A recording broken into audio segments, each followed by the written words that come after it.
Hello and good evening. It's another Friday. That week went really fast, didn't it? Well, this is Easy 8. My name's Danny. It says right at the bottom down here, and this is Online Painting Club. It feels like it's been like a day since the last time that I was on here talking to you, and a lot has happened in the world. Hopefully I've sorted out some audio problems and that they've stayed sorted out. And last week I also tried to play around my video a little bit to try and kind of enhance colours and things like that, and it just made me look like I'd been on holiday for a year in the sun and I was just bright red and whatever. So do you know what? Let's get rid of that. Adrian Dean, hey, regular viewers, and you guys are on time too. Fantastic. I'm not gonna waste any time sitting around here chit-chatting away. I've got where is he? It's Kyle! He's here this week. Brilliant. Hey Kyle, hey everybody, how's it going? How are you doing, Kyle? Yeah, I'm good, thank you. Again, it's been obviously crazy week, absolutely crazy week, but I've been looking forward to my Friday painting spot. The models came through that I wanted to come through time. Yeah, they got here. I rushed built some ready for this evening to start getting some painted up. So yeah, I'm looking forward to it. Wicked, yeah, because last week it was just talking about gold and stuff like that, and I was playing around with that Terminator model and things like that. And it's very interesting lesson for me. So I'm glad I really enjoyed it. It was something a little bit different for us, and obviously there were a lot of people that were talking, even like days afterwards, get on a Facebook page showing pictures of their gold, talk about their methods and whatever. Dave Lester in the comments there. Evening Dave. Nice to see you again. Thanks for coming along. It has been a bit of a mental week, hasn't it? I don't know if you've been keeping up with the news. It's been a bit bonkers. I was going to put up a little video on our Facebook and on our Instagram, just basically saying, hey, come along and in the escapism, but it's just been mental, and it just completely, like, the week got away with me, quite frankly. So over here in the UK, I know we don't talk about it a lot, and I don't want to, but just to acknowledge the fact that obviously the new year, Brexit, that's kind of been overshadowed by the fact that we're in our third lockdown, so we're not allowed to go outside for fear of being wrestled to the floor by the authorities. Not that will actually happen, but and then of course in the US they've had all their problems going on out there as well. So basically what I want to try and reinforce is that this is a place where we can just come along once a week, the live broadcast, or if you're watching it on playback, that's fine, but it's just about coming in and getting away from the real world, because at the moment it's a little bit scary out there. It's gone completely bonkers. So yeah, with all that going on, I've actually had quite a busy week beyond my painting thing as well. It was my partner's birthday. I had to completely strip down the studio, as I have to do every now and again, so I wasn't able to get in and do a lot of painting. So I've done very, very little this week, and just prior to going live, I was just talking to Kyle that my airbrush, I didn't clean it after the last show, so it is gunked. It is a bit of a show. It's a really bad thing to do, and I'm just starting to clean it out. Talking on that episode about how important it is to clean your airbrush. It really is really important to clean it out. To put through.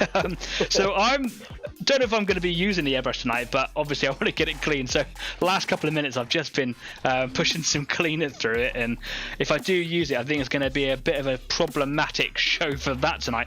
But hey, it's raw. Let's just keep that going. Yeah, so it's full of gold paint. The needle wasn't even moving a minute ago, but that's out. So yeah, I haven't done anything. It's basically what I'm trying to say. And earlier on today, when I was sitting in the studio back up, I've had the Bible, the cursed model that it is, and I was just finishing off some of those grey highlights on it. I didn't want to do any more Bible stuff this week, just because oh, hello Kyle, something's happening with your Skype call there. I'm struggling with your audio, but that might just be me. Thanks, Skype. Yes, for those people that know Skype, I use Skype for Kyle. Hopefully everybody else is not experiencing troubles with my audio. If it's just Kyle, I didn't realise that was going to come up on screen. Okay, it did come up on screen. Can you hear me okay? You can hear me fine, yeah? Oh no, I've just read Adrian's comment. He ordered the light box from Green Stuff, and it got cancelled. The new customs charges. Oh man, that is really sad. Oh, I'm really sorry about that. It is. Did you order it direct from Green Stuff World? Because I know that one of the companies that we collaborate with is Easy 8, Just Play UK. They're based in the north of England. They have stock that you could, if they have it, then you can probably get it from them, and they're UK. Adrian says that I'm coming through loud and clear. Jeff Lacey, oi, he's on as well. Nice to see you again. Thanks for coming along. So, Carl, if there's audio problems, it's probably just at your end. Am I okay? Yeah, he's going. Yeah, it's fine. It's okay. I'm really sorry, mate. I don't know what it is. Maybe it's. All right. It's probably my headphones. Okay, Hopefully cool. It'll sort itself out. Sure. Well, that's the wonder of a live broadcast, right? Is it's raw, it's ready. What I do like about it is because I'm moving my mouse around on the screen, is on your screen, because you're on Skype, in the background behind this is my little cursor comes up. If you see that, it's just one of those things. Anyway, what I was saying was I didn't want to do anything with the Bivol model this week because I've just done it so much lately that I thought that people that are coming in week on, week off probably are getting fed up with me talking about the Bivol. However, I'm so close to finishing it, I will probably still do something with it. And I also want to bring it up because it's a model that I'm not very proud of. And was it last week or the week before, Carl, that we were talking about... it's nice to see that people who do lots of models can still make errors, can still make mistakes, and still have stuff that they're not proud of and whatever. And I just kind of want to show it to everybody. And you guys might like it. Carl, you might think it's all that as well. I don't. I really like the yellows and all the other colours on it, but because of that carapace, it's not a natural shape design. I think it looks very mechanical, if anything. It was very difficult. You're always your harshest critic, aren't you? Yeah, absolutely. So I did a lot of highlighting. That's a really stark contrast to the non-oil, which I always have struggled with, and I was talking about that last week as well, that I really struggle with it.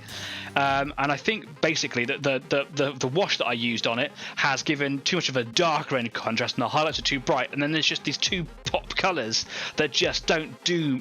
They do too much, frankly. The mid-tones have gone, I think, is what I'm trying to get at.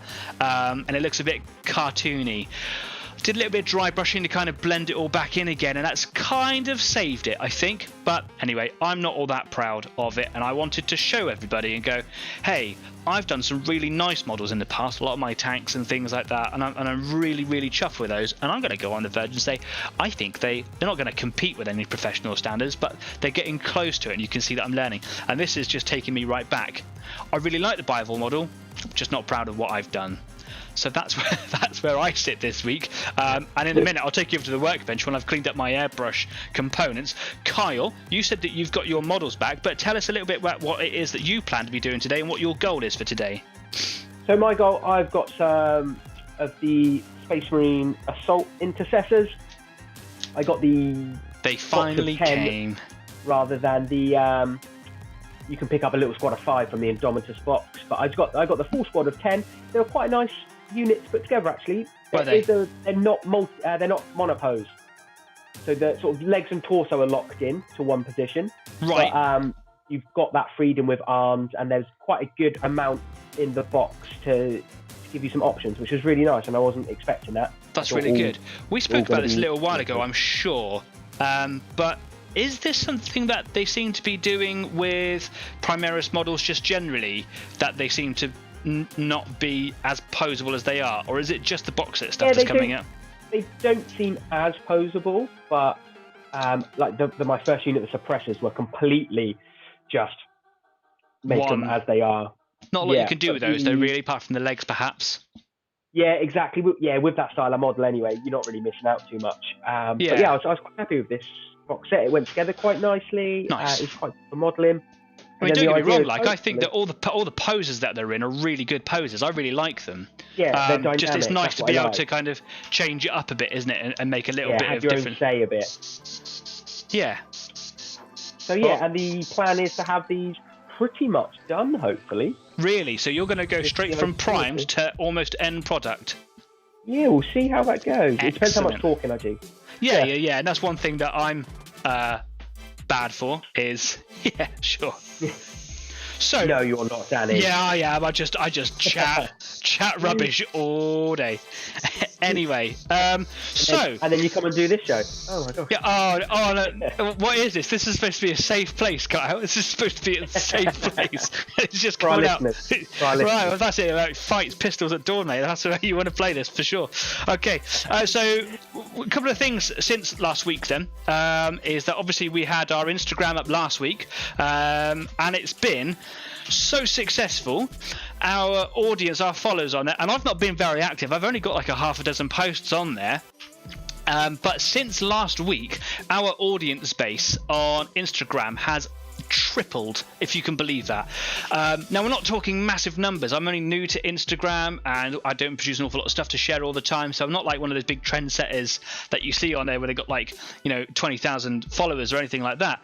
But to have 60 followers for me is remarkable. So if you're watching now and you're responsible for contributing to the followers and the stuff that's going on in Instagram, thank you very much. I really appreciate it. And what I'm going to do next week, because it's our 10th episode next week, is I'm just going to go through all the names on there of all the people that have liked or commented or followed, which is really helpful. And I'm just going to kind of shout you out just to say thank you very much, unless you don't want me to, in which case you should probably tell me. Adrian's putting some comments in there. I wanted to respond to the Green Stuff World. It was ordered direct from Green Stuff World. Yeah, I do like to go direct to the company that I'm going to buy from, because it's just kind of nice, and I have done, and I do like Green Stuff World's products. I've done a guide on one of their products a little while ago, and I've got other stuff from them that I also want to talk about. There are other companies that I also love stuff too. It's just I just happen to like them. You can only work yourself through them bit by bit, can't you? All of them. But yeah, perhaps get in contact with Just Play, because you get it quicker, because obviously Spain, and now we're in Brexit, and then there's the coronavirus and all sorts. Is probably just causing all sorts of problems. But I do know that one of our followers, Kesslin, who I believe is not going to be online this evening watching us live, did actually order one and was on Facebook showing it all off just the other day. So Just Play do have them, and at least the other week that weren't having any trouble shipping them out, so maybe hit those guys up, because they are really, really good. We also have Twitch TV. It is not active right now. It will be for the next week's show. I had a last couple of not technical issues, sorting it all out prior to going to launch today. Just a couple of things that I wanted to iron out. I try to make this as professional as possible. So wherever I can, I just, rather than just rushing straight into it, I'd like to have I'm glad basically have another week with it. But that ties in nicely with our 10th episode next week, because we all know that the metric system rules.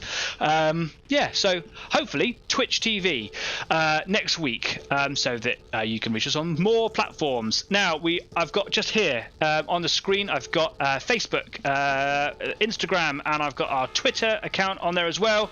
Our Twitch account, I'll make sure that it is actually in the description for this video.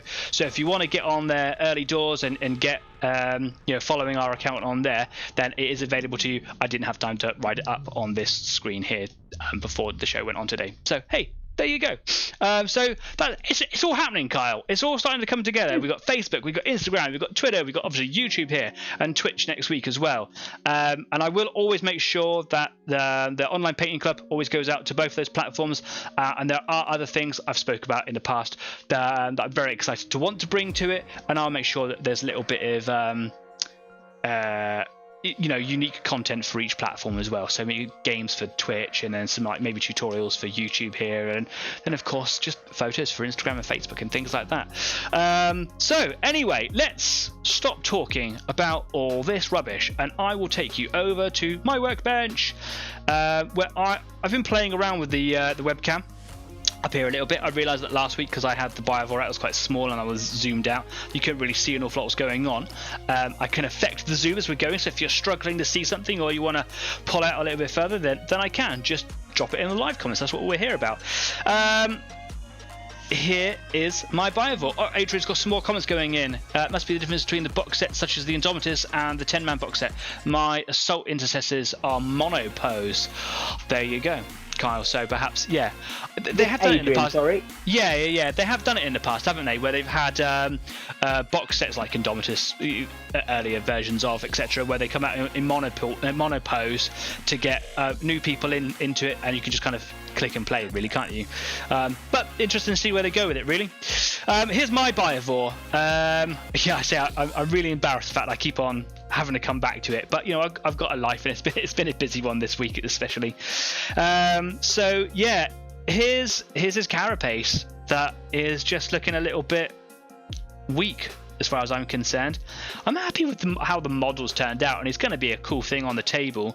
I've got a few details left to do where I was just highlighting some of the features on the carapace here, like around this green debris, what's it here, I've highlighted there just the edges, but because the contrast on the carapace is so extreme black to highlight, it just looks like it's kind of pop arty is the best way to explain it, and I'm just not that happy with it. Lost a lot of my midterms because of that known oil, which I'm gonna start really looking for alternatives, I think. Anyway, generally pretty happy with it. Got to put a little bit of stain into some of these features again, just to kind of make them pop a bit more. And he's got a couple of eyes to go on there, so he's got an eye on each side of his actual face. But because it's a biological weapon, the actual the gun, the cannon on its back is another weapon. Like they're supposed to live together. They're like symbiotic. So there's actually like a little detail just here. If I bring him up close, I'll lift my light up so that we can see here. So you've got. Just let me point my brush. I've got a pointy brush. Here we go. So you got the spore sac or something, whatever you want to call it here. Here's like the second set of hands that all Tyranids have, and then just in here is another feature, which is an eye, and it's just a nice little way of representing that this is two creatures that are conjoined, and all Tyranids, or virtually all Tyranids, are supposed to be like a symbiotic relationship with their weapons. So if they're carrying a gun, that gun is another living creature, and they're kind of bound and they work together and so on and so forth. You know, normal stuff, normal biology. And of course, this bad boy goes with the spore mines, which I was really chuffed with. These came out really well. I've just brought 3 of them down here, 3 of the old ones, just because, you know, it's kind of nice to have them all together, right? So they're getting ready for the finale of this beast being completed. So, yeah, I'm going to do the eyes on both these. I like to do them like a really nice electric blue. I'm not going to do any of that kind of object source lighting where you kind of get the reflections whenever going around.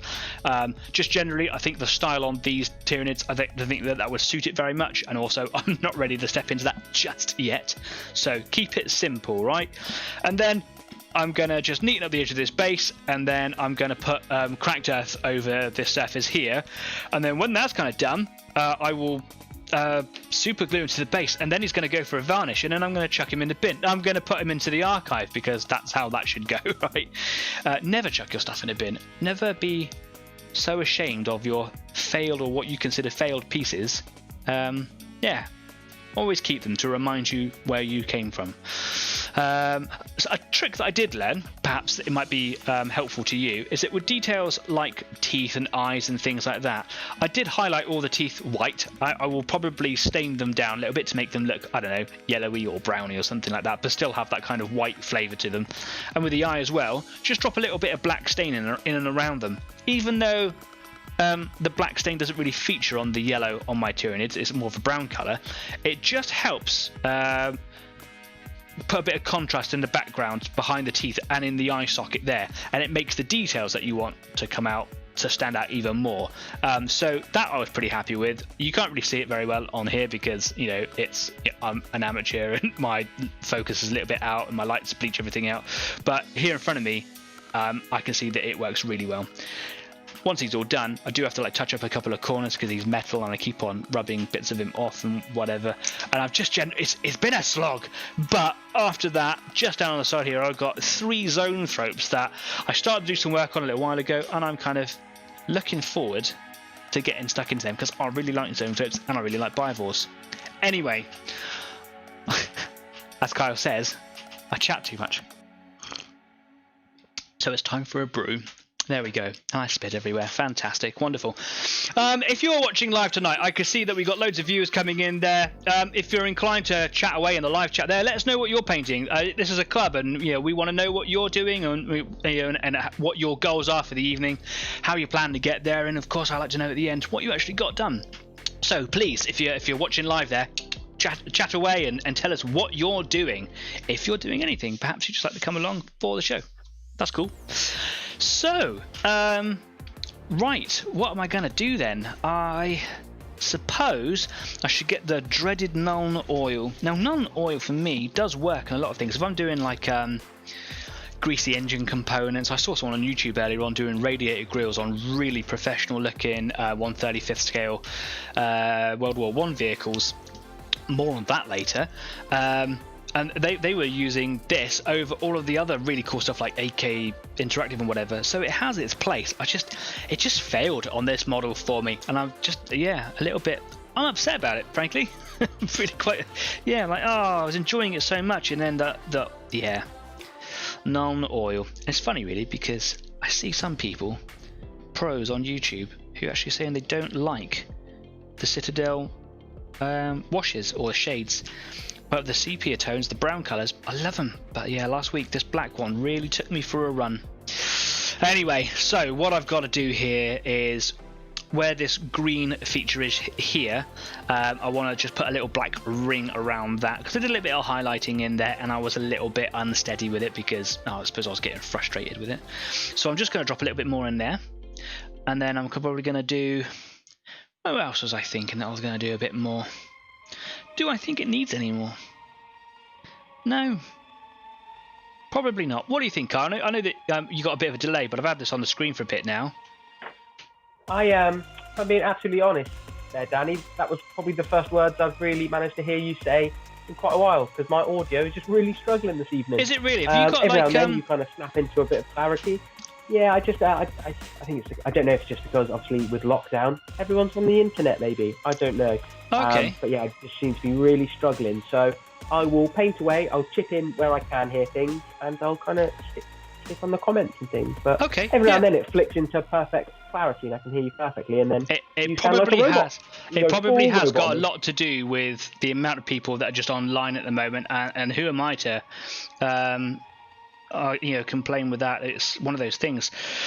Yeah. This is not the right brush. Where I live is not known for its good Wi-Fi anyway. Yeah, so, fair enough. Yeah, maybe struggling, but yeah, I'll just kind of jump in as and when I can, where I'm hearing things, and I'll kind of keep up to date with the comments and type away. It gives me more time to paint. Okay, well, I've got lots of people coming in on the live chat saying that they've got no problems really with the audio, so it's it's just my end. Something's not happy. I've angered some sort of internet god somewhere. Yeah, probably. Yeah. But now I can hear you perfectly. Yay. maybe the servers are just having problems because I'm talking too much. It could be. It really could be. It really, yeah. I get excited, man. What can I say? As you should do. Yeah, right. Yeah. Just quickly, actually, once I've got it with Adrian. I think I did read somewhere actually the assault intercessors you get in the box set are sort of just 5 snap fit, so they are monopose. But yeah, the actual box set of 10 that I got, the actual set of 10, you get the legs and the body are all in one, so they're monopose. But you get 5 different selections, but then all the arms and legs are like you would expect from the old tactical squads, where they're all different and you can choose and you can pose them up a little bit, which is quite nice. Yeah, came with some good options. Yeah, hopefully I can show you some at the end of the evening painted. That's cool. Yeah, that'd be really nice.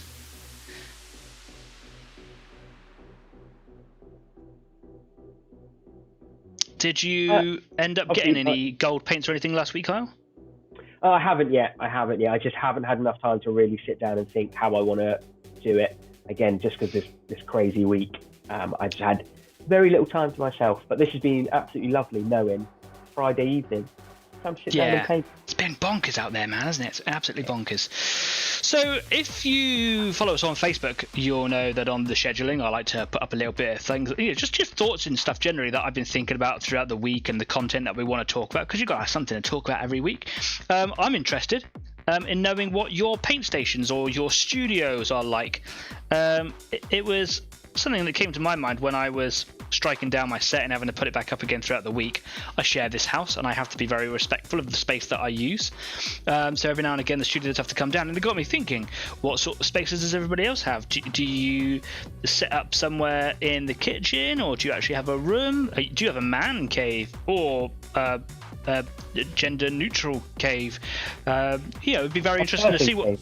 Sorry. A person cave. Or just a cave. It'd be really interesting to know. Also, if you want to share some photos, get them up there on Facebook. That's what it's for. Be really interested to see it. I know we see things like that on Facebook all the time, whatever, but we're making our own little community here. I mean, Kyle helps me run this show, and without him, it would be, less than half. It really would be. Cheers, mate. But obviously, you don't have like a dedicated space. You're literally in a room, sat on the floor.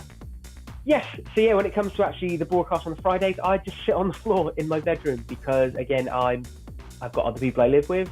We don't have like a spare room to go into, and it's not fair for them to just sit quietly whilst I do this. So absolutely, I come upstairs, sit on the floor. If I'm just painting sort of in the week, I've got a nice big dining room table I can spread out on. It's right next to a window. I get that's really nice. Like painting in the day, so that's going really well. You just can't beat daylight, can you?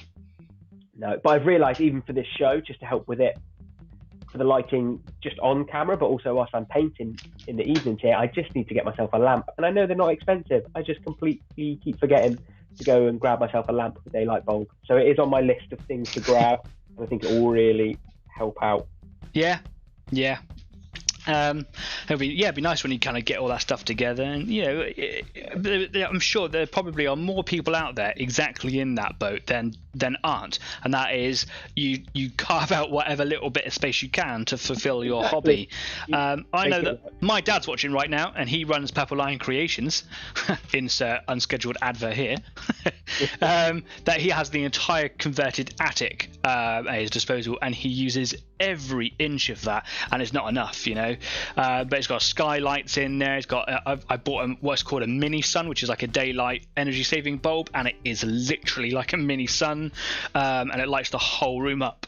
But there's that space, that dedicated space, and sometimes even that space overfills because his customer orders are sometimes apocalyptically huge. But also in the evenings, especially during the winters, it's cold up there and nothing dries. So you've got to consider your temperatures and things like that as well. I had that very issue this evening, just quickly trying to spray paint some models ready for tonight's show. I have to go spray paint in the shed, but obviously it's so cold. So I sit there and prep my spray paint in the house.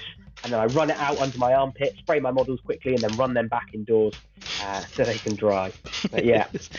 The things we do, eh? The things we do. Yeah.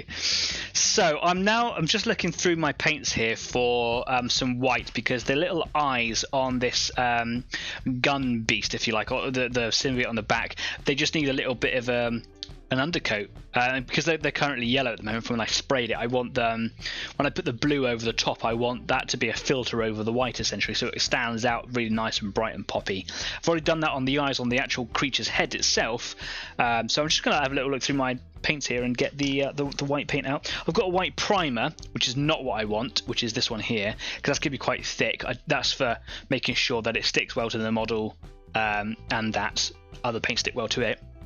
Matte Advantage, which I thought was my white paint, but here we go. Vallejo Dead White, again, game color air range, but you can apply them with a brush because they're just silky smooth, and I just prefer them. And in my little box of paints here, Kyle, I'm going to make that apology if you can still hear me over the audio. I still have that gold. Really well now. I still have that gold Terminator from last week. My intention, as we spoke about, was to get it into the post to you. I missed the next day because I had some stuff to do at home, and then of course lockdown.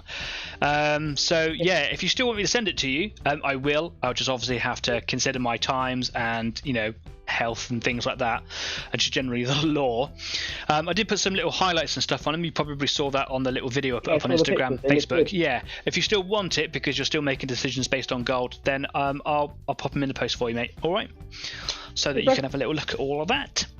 Yeah, that reminds me, I need to respray my Assault Squad back down to black, because I'm going to have a little play around with my golds on them to see how they turn out. Yeah, obviously when I did that Terminator, I sprayed the gold directly onto it without really an undercoat, but he was already previously done in like a really, really dark blue. So essentially a black undercoat works really well, and I see a lot of people online doing that, is like black undercoats for metals and things. Yeah, and I'll be definitely going black, because obviously I want that grim dark, so that decoded black for me. And go from there. That's cool. That's cool. Everyone's gone really quiet in the live chat, Kyle. No one's talking. Hopefully that means they're painting. Hopefully it does, or it means that they've gone. Boom, got it in there first. His audio is his audio is really bad. Let's just boycott this because it's not working for us. So yeah, if anyone is painting, I'm really enjoying the fact that people are starting to put quite a lot of pictures up on the Facebook. Yeah, it's nice. I've really enjoyed it. I am quite bad with actually using Facebook to sort of reply and things, but I really like it that it pops up on my phone so I can have a quick look at the pictures that get posted. A little distraction during the week. Nice. Yeah, exactly. Yeah. And I do really enjoy seeing those models go up that people are painting. It's nice because we've got an active... example, if we talk about something, someone will then go, oh, we talked about that on the show, and pop a model up. Like I saw Adrian's Valkyries as well that went up. Yeah. And they look not only do they look fantastic, great paint job, but I just love that model, and that's why I wanted to do the air. The Valkyrie is really good, isn't it? Yeah, I just think they've nailed Imperial Guard. Do you know what I mean? They just say Imperial Guard to me, that Valkyrie. I get you. I get what you're saying. Yeah. It's not sleek, it's not beautiful, but it's going to get the job done. It's like the Apache gunship. It looks like it does what it does. Do you know what I mean? Like, it's got a character to it, hasn't it? Oh, here we go. We've got more people coming, and we've got Luke Gullier in there as well. And Jeff's also saying something. I know a pro painter who would paint the minis the basic colours, and then would dip the whole figure into his own blend of ink wash, and the effect was almost cartoonish, but worked very well on the games table. Yeah, that's an interesting comment there, because Army Painter actually supply like a dip wash, and that's something that I think is a throwback to, dare I say, like the older ways of painting when you were like doing like Civil War and you have like 100 or 1,000 people to paint them a basic colour, dip them in this thing, and then you get some paper on the floor, preferably outside, and you literally just swing your arm until it, the force throws it off, and then you let them to dry, and it's kind of enamel based as well, so it's really tough, and it really works. And that's probably a very similar thing. And also what a wash like that can do is it can be the colour that ties everything in. So if you've got a variety of different units and they all got their own different kinds of schemes and colours and whatnot, you can use that wash colour, especially if it's like not overpowering but dominant. You can use it to tie everything in, and that can be really effective. I've seen that quite a lot. And Luke has said, I've got the fun painting of a 10 by 50 space by my bedroom desk with all my paints and my mouse mat as normal, painting some Sisters of Battle. Oh right, so you're literally at your desk crammed in there with I also have to chime in there and know that desk could be a lot bigger if you actually tied it up and sorted your life out, though. I've just got to say that because that is my brother and I've seen it. He could have more space than that. Kyle, you are out there tonight. Who is this man? We've never seen him before. But again, he's my younger brother, so that's definitely allowed. It's literally in my job title. Okay, yeah, that's fair. It's a family show. It's a family show as well. What Sisters Battle are you on at the moment? Because I know you're building quite the force now. You painting anything fun, or you kind of just getting through normal squads? Because they've got some interesting models of Sisters of Battle. There's some quite big stuff, some interesting stuff. I remember them back from when they first came out. They had their own unique versions of a lot of the Imperial stuff, because the Imperial stuff they share a lot of things, but they had like the flamethrower Rhino tank and things like that, didn't they? And it was almost looked like it was or something. Sorry, it's the Immolator or something like that. Yeah, that was something like that. Yeah. Someone will probably come in and correct me in a second, and they should. But I think now, because they're kind of focusing on them again, I think they're going to get a lot more more unique things. They really have as well. Some of their models are fantastic. They've really gone for that gothic style with them, and yeah, some of the sculpts look absolutely fantastic. There's great. So many all their units look quite new, and yeah, some of them look absolutely fantastic. That's brilliant. I do enjoy them. the models they're coming out with. When I used to play a lot of Space Marines, and I kind of gave up on my Tyrannus for a while, just because it was where I was going in life, I suppose. I had this kind of grand scheme that I never really achieved with my Space Marines, and that is I wanted, this is probably back in 6th edition, maybe even 5th as well. It was when Amphilean Project came out with Forge World, which was their book with all the Tyranids in them, and they had like a little story and Inquisitor model. And I wanted a different branch of the Inquisition to go as a HQ choice for my Space Marines. So you'd have the Space Marine Force, and then there would be a separate attachment of HQ for like the Witch Hunters, the Heretic Hunters, and the Alien Hunters. And I wanted to have this different like add-on force. And for one of them, like the Witch side of it, I wanted to have like a little Sisters of Battle unit. I thought that'd be kind of really cool. And I never did, because it was taking me until I'm nearly 40 years old to have my own telly show to start getting models painted. So I was never going to achieve it back then, was I? Yeah, so I love that. I had to start a show on YouTube just so I could get around. Just to get it going. Just to get it going. Yeah. Mental. Well, I mean, it's done it for me, you know. Like I've literally never painted. I've never had a fully painted army before in my entire life. And the motivation, I know we spoke about this, and I'm not trying to blow smoke here, but it is really helping me actually get down and get some models painted. And, for me, it's given me a lot of purpose during lockdown, and that's kind of why I started. Because when we started this up, it was an idea that we had for ages, and we kind of rushed into it because we knew that people kind of want this. We knew we did our research, and people were like, yeah, just go with it now, even if it's a little bit. I know I like to try and make things as professional as I possibly can, but go now, you know. Yeah. So what I like about it, it gives us that contact. One of the things I like is the fact that I'm getting to paint, but I'm not sat by myself. I don't feel like I'm sat by myself. That's the whole point of a club, right? Yeah, I'm getting to talk to people. I'm getting advice. I've put the advice I get in the chat. You know, I'm putting into play right here, right now. Like I'm using the tips and techniques I'm getting from people. As I get them, and it's fantastic to see. It's really nice. It's really good. And that's what we wanted this to be. And I'm glad it's getting there. And I think there is a space for it. And I really do hope other people get the opportunity to see what this can be and join in with it. Fantastic. It's just nice to know there's a bit of positivity out there. Actually, that word there that I blundered was positivity, not prejudice. I get excited, I stammer, I have to backtrack on myself, otherwise I'll just get worse. I've got a couple of colours here, Kyle. You might see them on your screen. A couple of blues. I've got magic blue on the left, and I've got electric blue on the right. And you can see that even in my bleaching lights there, that there is a difference. And this is the colour that I want for the eyes. And I'm wondering what you, or the community, think what colours I should do. I want an electric blue, and I say electric without naming this paint. I want a blue that pops and is bright and vibrant, but not washed out like a sky blue. But I think that this blue would be too dark, the magic blue. So I think the electric blue. That's what I think. What are you thinking? Yeah, I think electric. I think bright. You can always tone bright down. You can. Yeah, it is more work to work at brighter, isn't it? Okay, cool. Do you know what? Let's do that. This is where someone else comes in the comments going, no, don't use that. No. You too late. You too late. Kyle has a video delay, not an audio delay, and that's the important factor here. One of the things I've been doing with Space Marine eyes that I really like is I paint them white and then put a wash over the top, and it kind of gives that glow effect.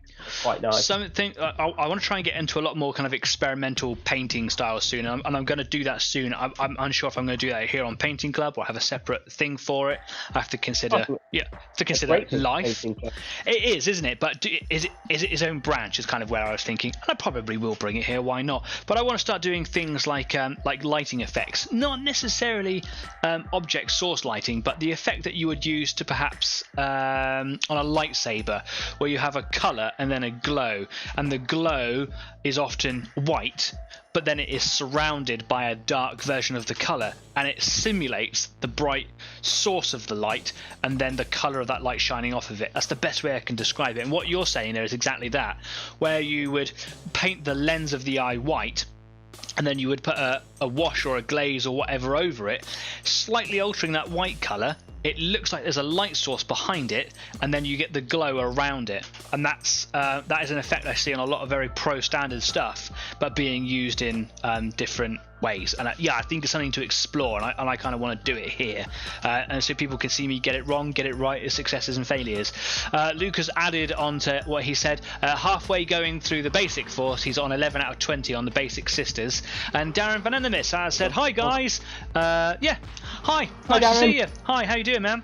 Yeah, great to see you back. Yeah, absolutely. Regular viewers. How do you? It's an interesting one. Just with Luke there, halfway through, getting through the core troops, it can be a bit demoralising. It can. Yeah, it can. And that's not even on a horde army. I can't imagine staring down the barrel of 60 little gribbly nids or guardsmen. Do people break it up, or do they just lock in? Like, what different sort of patterns do people use? Do you just go, right, I'm going to get 60 dudes done, that's it, I'm locked in? Do you just go one at a time? Do you do a small group, or do you just have an assembly line? Oh, I reckon you've got to go assembly, haven't you, for big numbers. That's what I do. That's what I do. When it comes to the gaunts and things, like the Horma gaunts, which is my favourite, is just line them up. Now, I don't know them by names. Are they the shooty The Hormagaunts are the little critters with all the claws. The Termagants are with the guns. The easiest way to remember it is Termagants or Termagants is Terminator. Terminators have guns. That's the best way of trying to explain it, like Terminator from the movie. It's just the kind of reference that I use. My Terminators have Thunderhammers, Dan. I don't get that reference. Yeah, not that Terminator. I'll be back. Not an advert. Any other Terminator. Any other one. Kyle always tells me off. Okay. You're all watching me now. I know. And I'm trying to do the eyes. All right. Shut up for a minute, would you? Adrian. Oh, great. Adrian's provided me with a distraction. Try to break it up. Squad of 10 followed by a character or a vehicle. Yeah, that is a good way of doing it. I've done that myself. That's actually why I went to the Bivore straight away after all the spores. I've got an interesting one to put out there in a minute, actually, about vehicles. I'll get a picture of these guys up once they're done. But hopefully you've seen the suppressors. I can't remember if I put the picture up, but I'll get a picture up of them. I've gone for a very grim, dark style. It's very dry brush heavy, and I really like the style of it. But I'm not sure how to then bring that across to vehicles because there's such big planes. Yeah. There's big panels. I don't think they're going to work well. Just big surfaces, isn't it? Yeah, so it's going to be a new challenge because I've got a Vindicator to paint, which I just love taking for Blood Angels because no one expects a Vindicator. A Blood Angels force, because as we said before, Blood Angels are all up close fighting. Yeah, and you take that and then suddenly there's a siege weapon. Yeah, like what's that all about? It does throw you off. And then you teleport 5 Terminators with Thunderhammers in there. That was the first game that I played with you. It was the first game that you played for years, reintroduction back into it, and I scared you off with that. Wasn't my finest hour. Wasn't my finest hour. It's the game, isn't it? I'd have been annoyed if you hadn't. Yeah, right. So, here's an interesting question for you, Kyle. Yeah, in the subject of playing games, because that's what it all is really. Are you a sore loser or are you a good loser? I like to think I'm a good loser. Anyone's more than happy to chime in that's played me and say otherwise. I always try and be magnanimous because I like the game for the game's sake. And when you're in the middle of it, it can be, you get quite tense playing sometimes. Like a good tough game, you get into it. And that's competition, right? That's what it's about. Yeah.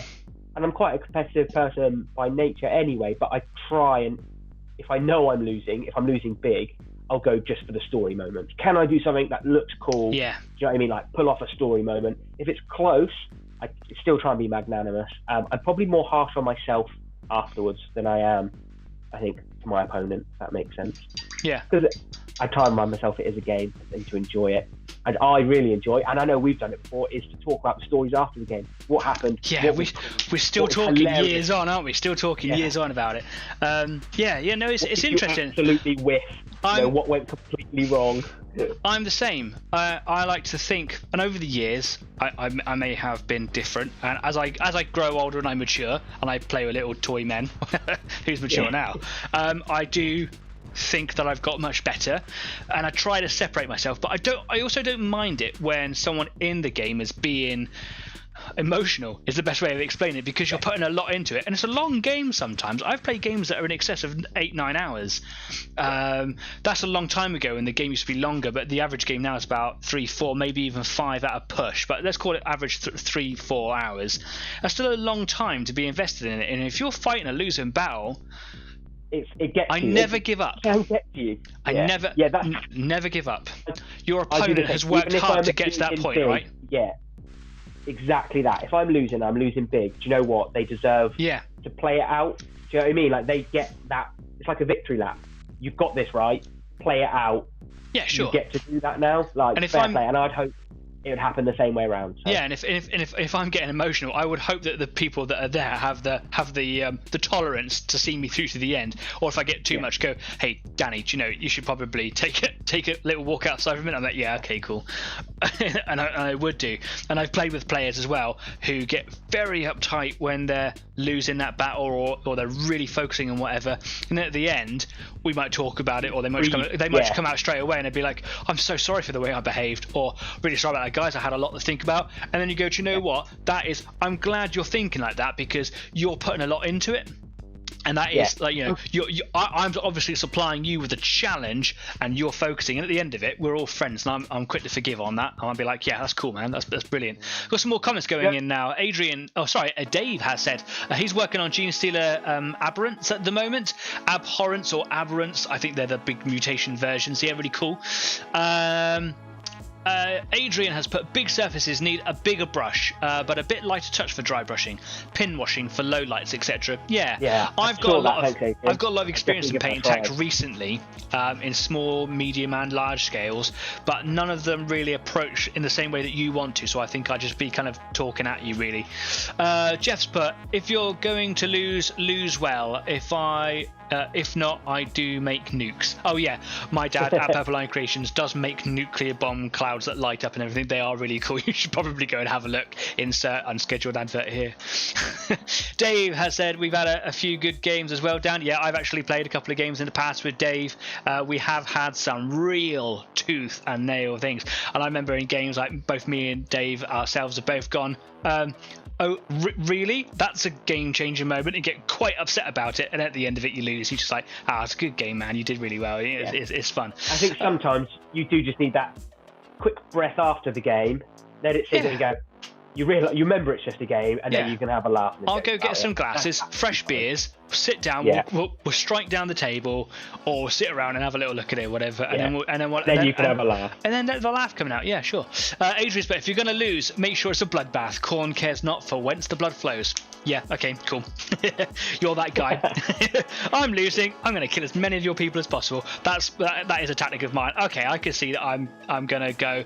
I like to make a little target. I'm going to lose this. I haven't got the points, the strategic locations, or even the battlefield position. So what am I going to do now? I know what I'm going to do. I'm going to just make sure that I can kill your character, especially if you're playing in a campaign. That's kind of cool, right?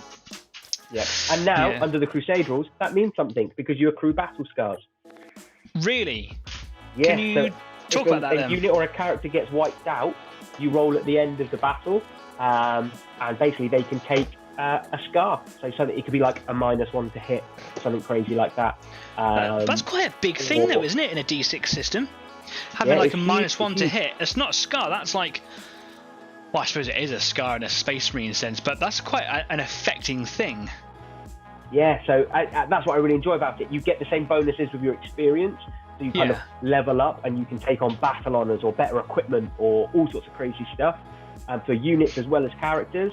But yeah, it's the bottom side of it as well, that you can take on battle scars. So you do have to start thinking about throwing models away, and you can't just be crazy all the time. And that's not actually throwing models away, though, right? No. God, it would be out the hobby. I couldn't afford to keep up the hobby. But yeah, I just really like that, because it does make you think a little bit more tactically. You've got to think a little bit more long term. Yeah. No, I just like that narrative play. We say it every week, don't we? Narrative play. Yeah. I'm really looking forward to the Tyrannid supplement coming out for your Crusade rules, because I think there's going to be some really interesting mechanics in there. They're putting a lot of army individual flavour into each sort of Crusade supplement. So for instance, with the Blood Angels, there's a whole mechanic with joining the Death Company, which is where the crazy, psychopathic, bloodlusted Space Marines go. And it is, you can lose models from units, you can lose characters to it, and they become members of the Death Company and all sorts. So, yeah, I'm very intrigued to see what they do with the Tyranids and their Crusade rules. I was just doing pupils there. Oh, it's just hard to talk about because, Yeah, cheers, man. You need a moment to concentrate.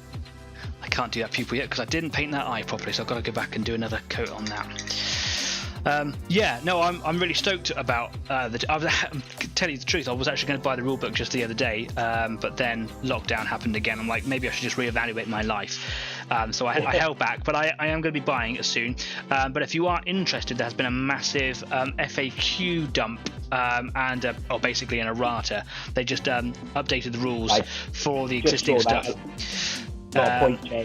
Yeah, so if you haven't seen it and you want a quick access to it, you can head over to Facebook onto Easy 8's page, and one of our sister pages is the Hostile Galaxy. It's like another group page there, and Ruben over in the States just drops a lot of information in there quite regularly, and just the other day he put the whole FAQ thing, so it's all broken down, really simple to kind of sort through what faction you are.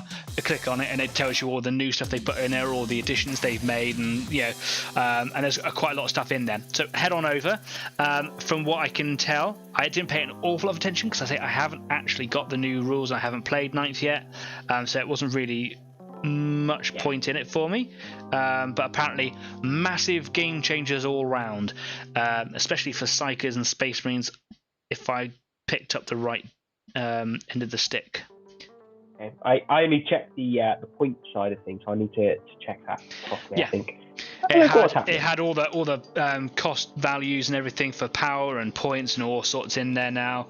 The Hierodule, which is the big Forge World, not the big one, but the standard Titan for Tyranids, is basically had a massive points reduction, so it is the beast to get.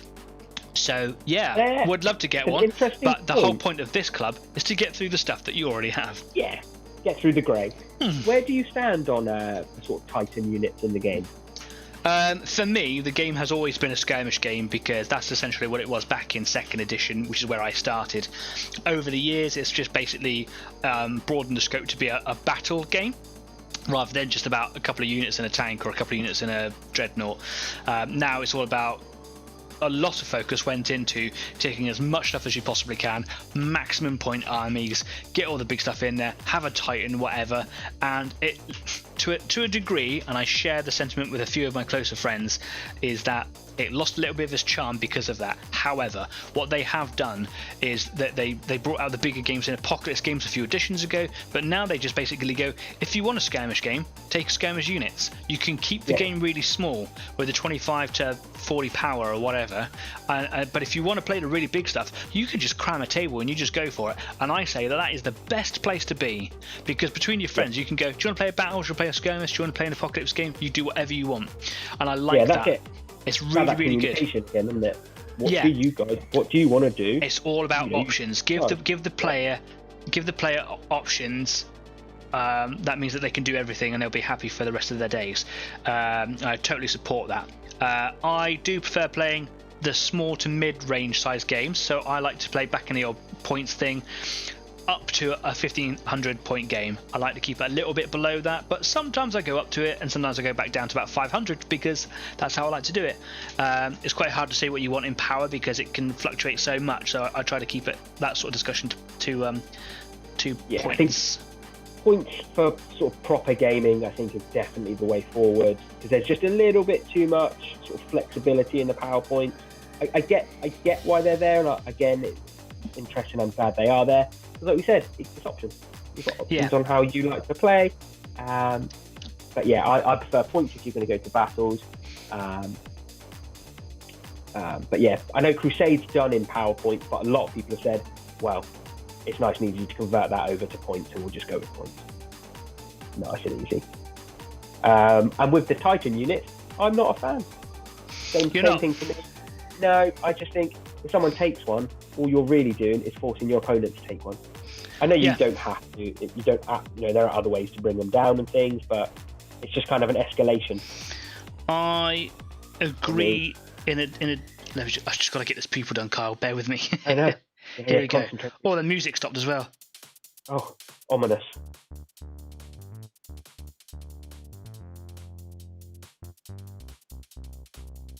And I've got the half the interval timer going off on my watch and everything. Oh, so it's all going there. So that pupil's done. I think I might stick a bit more green on it, but I think he's pretty much done. And I'm just so happy to be there. Whatever. I've done like tiny details, and I'm halfway through the flipping show already. Titans.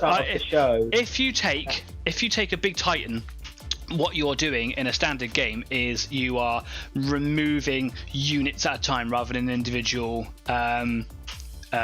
players or characters or whatever. So if you bring like a warlord on or whatever and you unleash a massive cannon onto the table, you're taking 10, 20, 30 space marines or whatever off the table every shot. So the game's just bigger. If you're going to play Titans like that, I think that you should just play on the larger scale, maybe even head over to Epic, but if you like the big models and you've got the space for it, play the bigger one. If you're removing that sort of amount of models per shot or have the potential for it, perhaps it's not the right game, because you're table wiping every time, right? It's difficult.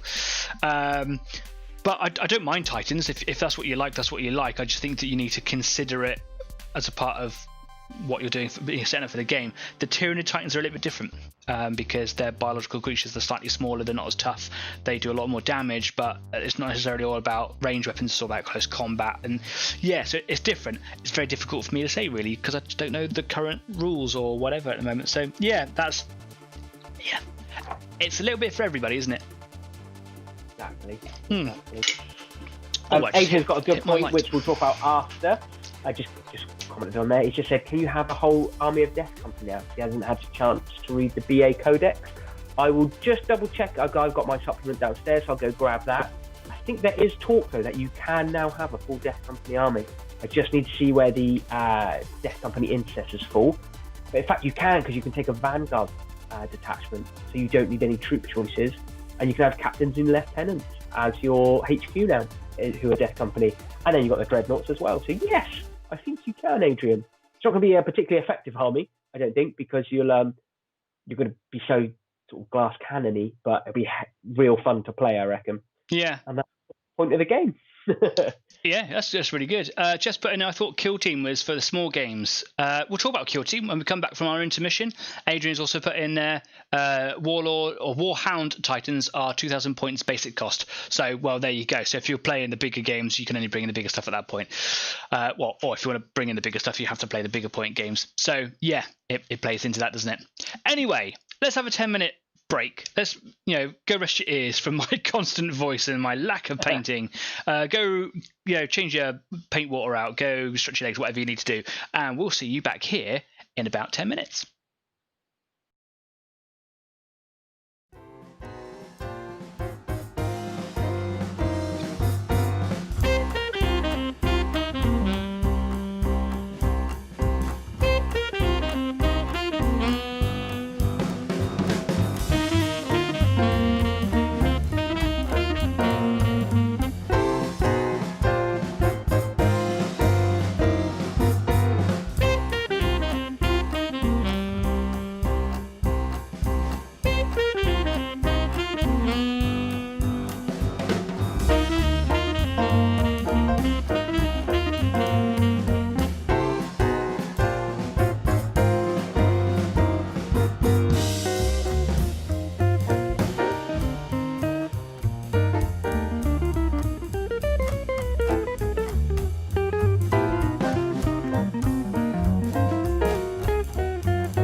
Welcome back from the interval. This time you should have heard music, because last week I discovered that you couldn't hear music. And I'd like to say that that might have been because of my audio troubles that I was having, because I had a bit of latency last week. It wasn't. I hadn't set the channels up properly. I did another boot. I am not a pro at this, as you might be able to tell. Hopefully there was music for you to stretch your legs and change your water with. Kyle just said that he might need to change his water because you've got some blood occurring over there. Yeah. The only problem with Blood Angels is as soon as you start painting Blood Angels, everything is red. Yeah. So yeah, do make sure that you change your water over regularly, and like we spoke about last week, especially if you are painting with metallic colours, because it will just, the flecks get everywhere.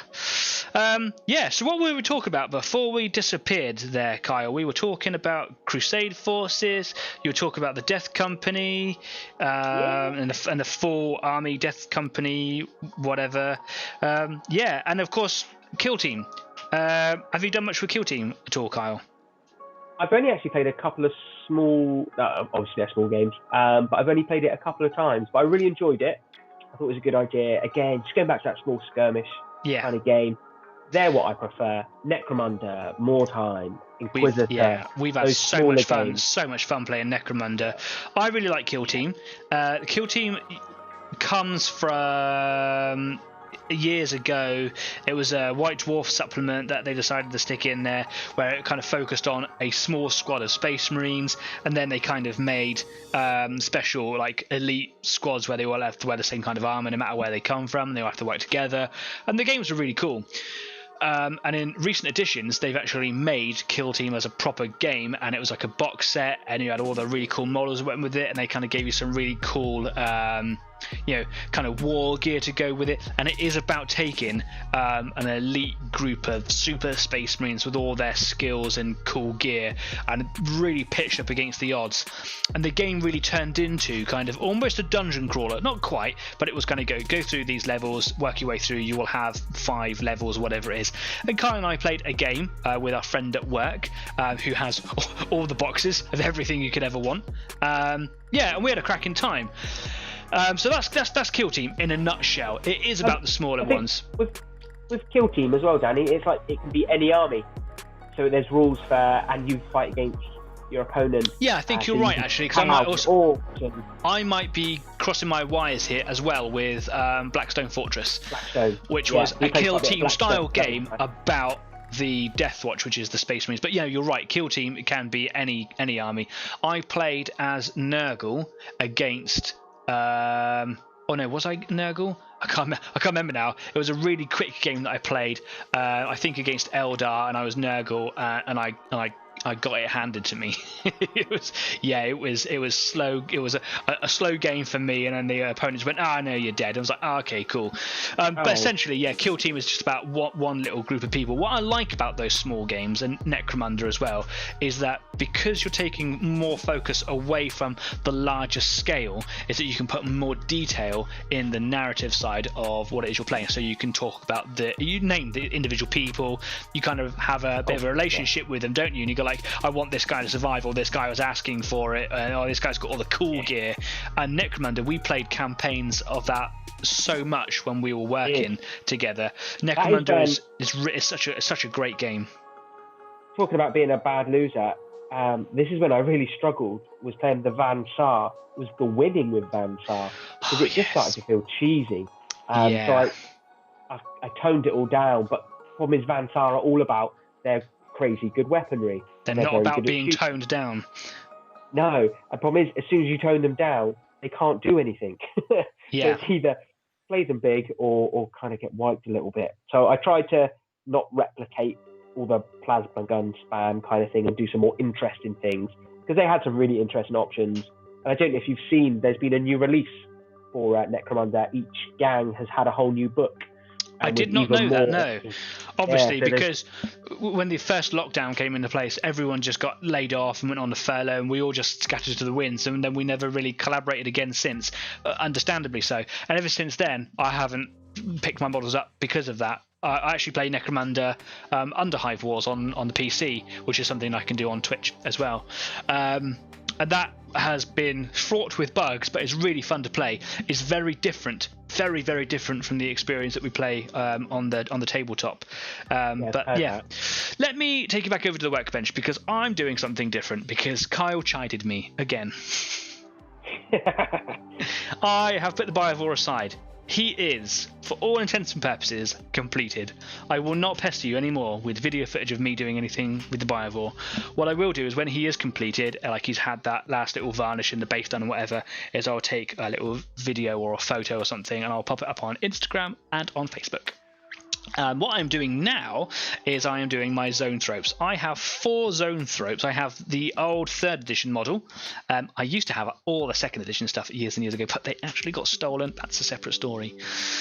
A long time ago. But this is the 3rd edition one. This is the white metal Zoanthrope. I quite liked it. It was a real big change from that 2nd edition weird kind of giant head on tiny little legs model, which there is still a lot of love for. And I had this one. And he was painted up in my old green styles a little while ago, so I decided to give him a quick respray, and I painted them up in my colours. Didn't spend too long doing it. There's very little detail on there.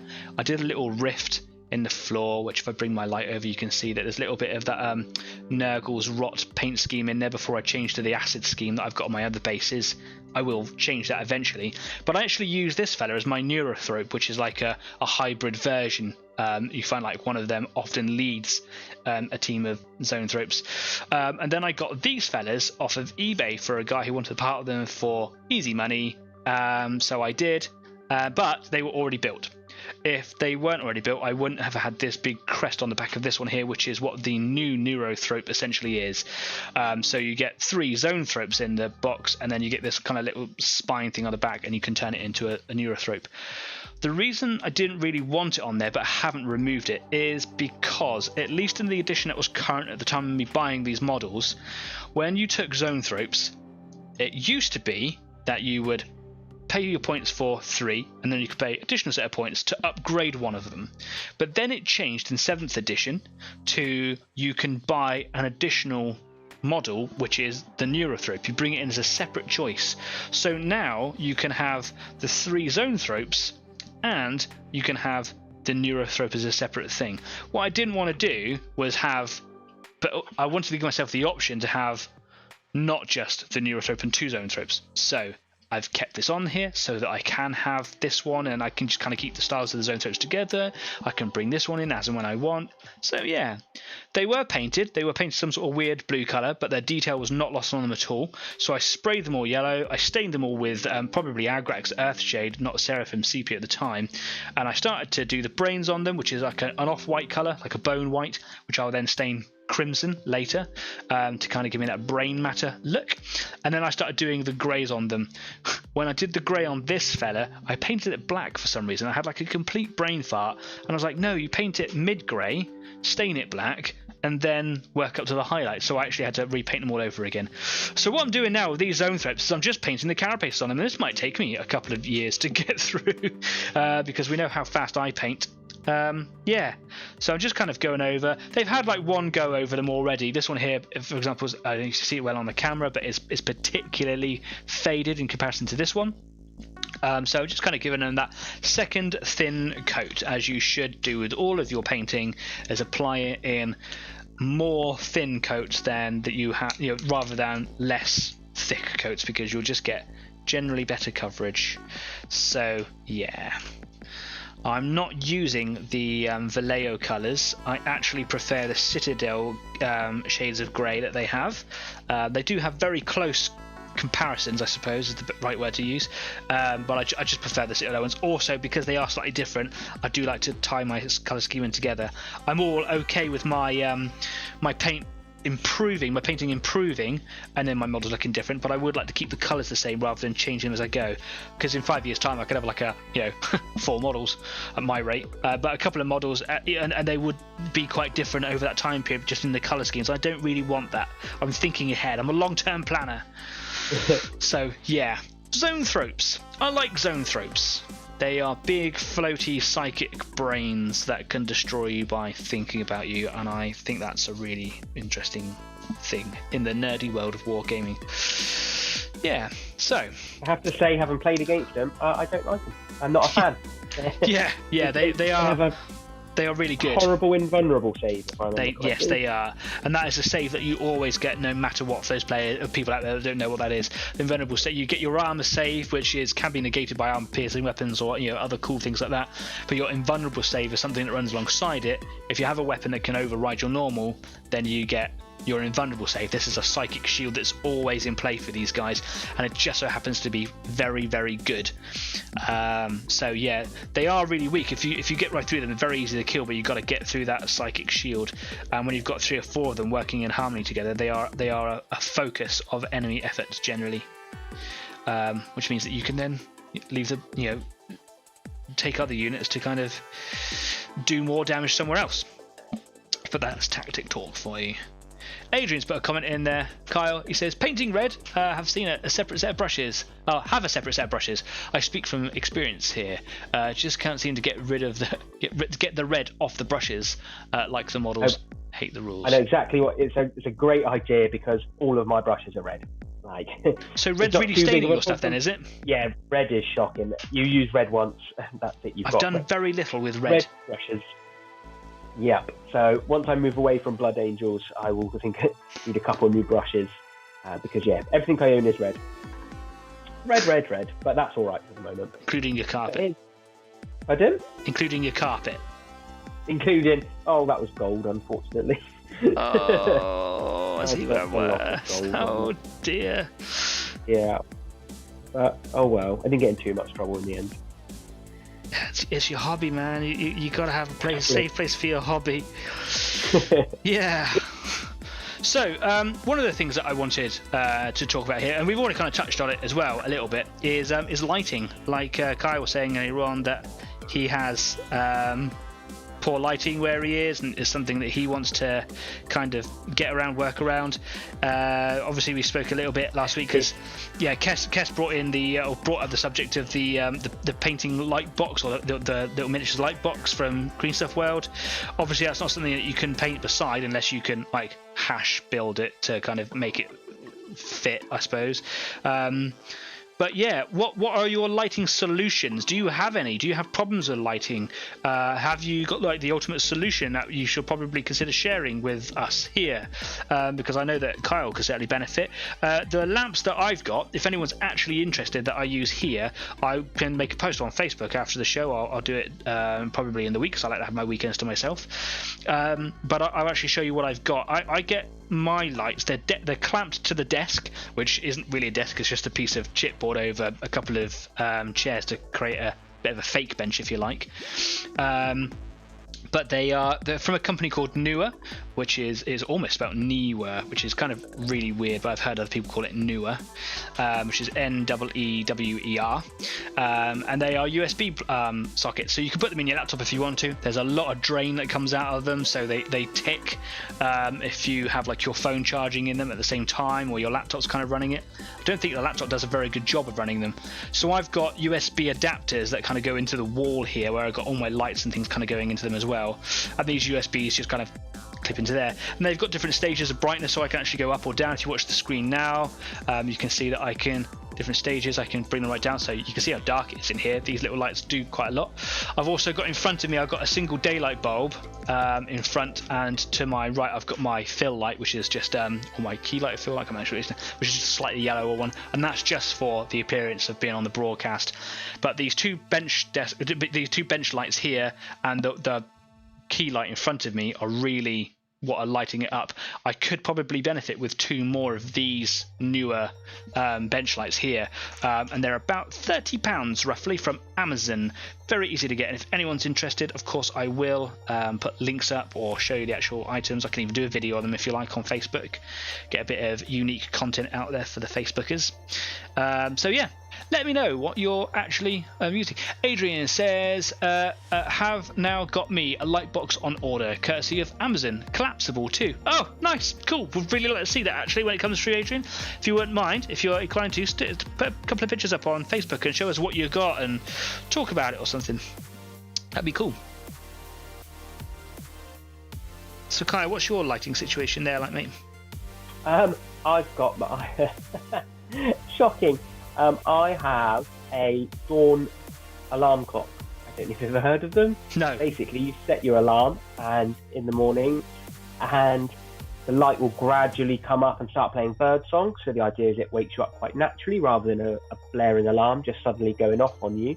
But I can just crank that up as a lamp. So I just have that next to me at the moment on its full brightness. Is it good? It's okay. It's enough to get through with, but it's not ideal. So lighting is definitely next, sort of on my list of things that I need to. Because it's really key, isn't it, to kind of get what you're wanting? Oh, I've now seen how vital it is. Yeah. Even when you're painting just one colour that you know what it's going to look like, it's not just about the colours, it's about the shadow, it's about what you're seeing. Hello, what is this? Akagi Gunma has subscribed to YouTube. I wonder if anybody else can see that, hear that. That is the first time that's happened live during a show.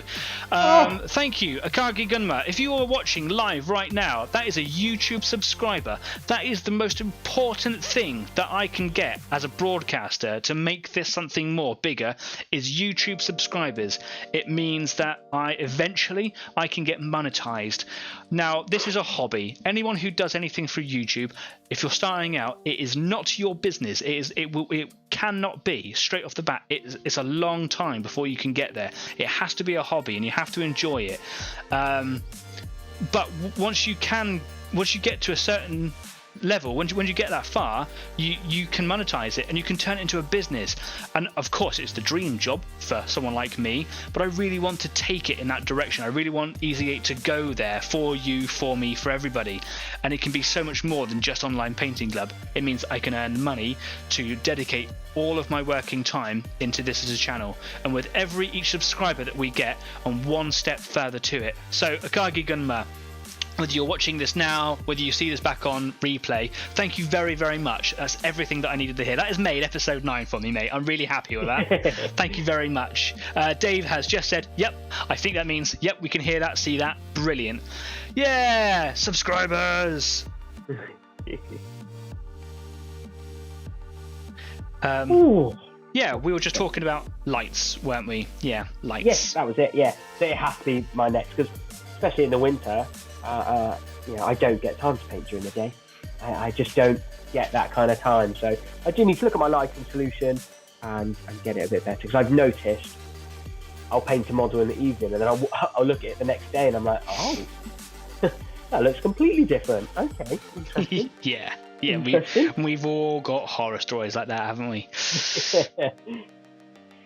So something that we're missing from the show right now is, of course, I normally dedicate a little bit of time straight after the intermission to community spotlight. The reason I haven't jumped straight into anything like that is because I don't have a community spotlight this week. It's just been a bit of a stressful week at home, at life, lots of things going on, that I haven't had the time to reach out to people and go like, hey, I really like this, I want to talk about it on a show, can I? And I always ask permission from people that I reach out to, probably for very similar reasons. No one's really reached out to me either, and that's okay. Doesn't always have to be. It's an opportunity for people if they want to show their stuff off. I'm more than happy to talk about it and kind of, have us look at it together and whatever, but nothing this week for that. I do have a little bit on the shout outs. I don't want to go too far into it because, like I said last week, I can waste a long time talking about it all. If you want to see all the stuff or look at more of the stuff that I've spoken about in the past, go and have a look at some of the older videos from Online Painting Club from sort of episode 7 back. We're talking about Purple Line Creations, which does just epic custom builds. There's Laser Cut Terrain from Charlie Foxtrot, Hostile Galaxies online magazine. I wanted to talk a bit more about this today, but actually they've got some really big developments coming along in the pipeline. Ruben's been very busy over in the States, so I'm not going to talk about it too much because I just don't know what's really going on over there. But watch this space. And there was Dice Sagas we spoke about last week as well, who are a YouTube group who do battle reports on their games but turn them into narrative stories, which is really, really good fun. I did update. I put the link to that channel is also in the description of this video, along with everything else I've just mentioned as well. But also just earlier on today, and I haven't had a chance to really do much with it, but I did have a quick look at their YouTube channel. There is a gentleman who watches our show, and he's often very quiet in the live chat. Not actually seen him, and that's okay. You don't have to chat if you don't want to. You just kind of watch along. But also watches a lot on replay, so doesn't have the time to come along to every live show. It's a gentleman who owns his own YouTube channel called LPJ Models. I haven't put the link in the description yet because it was literally just earlier on today, but I will when we come off of there. He has his own YouTube channel and Facebook page, and he seems to specialize in 1/35th scale models, and is very, very good. He is following along our Facebook, has shared our stuff on his Facebook page, and he has his YouTube channel where he just does like half-hour shows on how he paints his 1/35th stuff. Has somewhere in the region of 18,500 subscribers, and has views that are into the almost 80,000 views per video. So he's got a really good following. He's very, very good. You should definitely go on over and have a little look. He shouted out or shared about this episode earlier on today on his Facebook page. This guy's also accredited in one of the instruction manuals for one of the builds that he's done on one of the is a First World War German Minerva armored car. I watched his YouTube on it earlier on, and he's actually accredited in the instruction manuals because he helped develop that model itself. Lives very locally to me, and I was just kind of shouting out to him earlier on. So I've already said thank you to him personally, but just as a polite gesture through the show from Easy 8's point of view, hey, I'm going to announce it, and you should probably head on over there and check it out because he does some amazing stuff, and he's really, really good. I'm super psyched that we have people who are really, really good that kind of come along and watch this show, and then there are people like me that can't paint for Adam. I like the fact that we've got a mixture of all of that in there. So that's LPJ Models. I will put a link in the description once we come off of there. Head on over and have a look at his stuff, and I hope that we collaborate or have a bit of a future kind of going forwards, really. So yeah, that's a little bit about shout outs and community spotlight. Didn't want to go on too much about it this week, so there you go. Yeah, we're getting to the big boys now. Big boys. It reminds me quite nicely though, Danny, that if you are new to this, that kind of my role here is as the brand new painter. I've only done a very small amount of painting before. Sort of, I think I've only painted one full unit and dabbled in a few models here and there. This is kind of the new step. So I'm kind of like the baseline of painting, and hopefully you'll see my journey of painting sort of live. So I'm learning from both Danny and everyone in the comments that are helping me out. So yeah, just in case you're thinking you suddenly join the stream, you're like, why is this guy on here? Oh my god, he hasn't got a clue what he's doing. he's just constantly asking questions. No, I am. Yeah, I definitely am. I haven't got a clue what I'm doing. Question everything, right? Even if you're the best at what you could be, the best at what you're doing, question everything, right? Always, because you never stop learning. I know that's something that is said over and over and over. Oh, you never stop learning, but it's true, you don't. So maybe. Maybe like these pros come on and they pick something up from you or from me or whoever, and they go like, oh, why have I never thought of that? And incidentally, like I said earlier on, I said that there was a gentleman who was doing radiator grills on their 1/35th builds with Citadel Nuln oil, something that I don't seem to be getting on with. But in a world filled with other products that you can use, this is the gentleman who was using the Citadel wash on their really cool build. So it just goes to show that there are products or companies that you might not necessarily get on with, but it doesn't mean that they're bad products. So yeah, you'll never hear me you'll never hear me slating a company's products at all. But like when I did the little video a little while ago about product reveal, it was more of how I get on with it as an individual.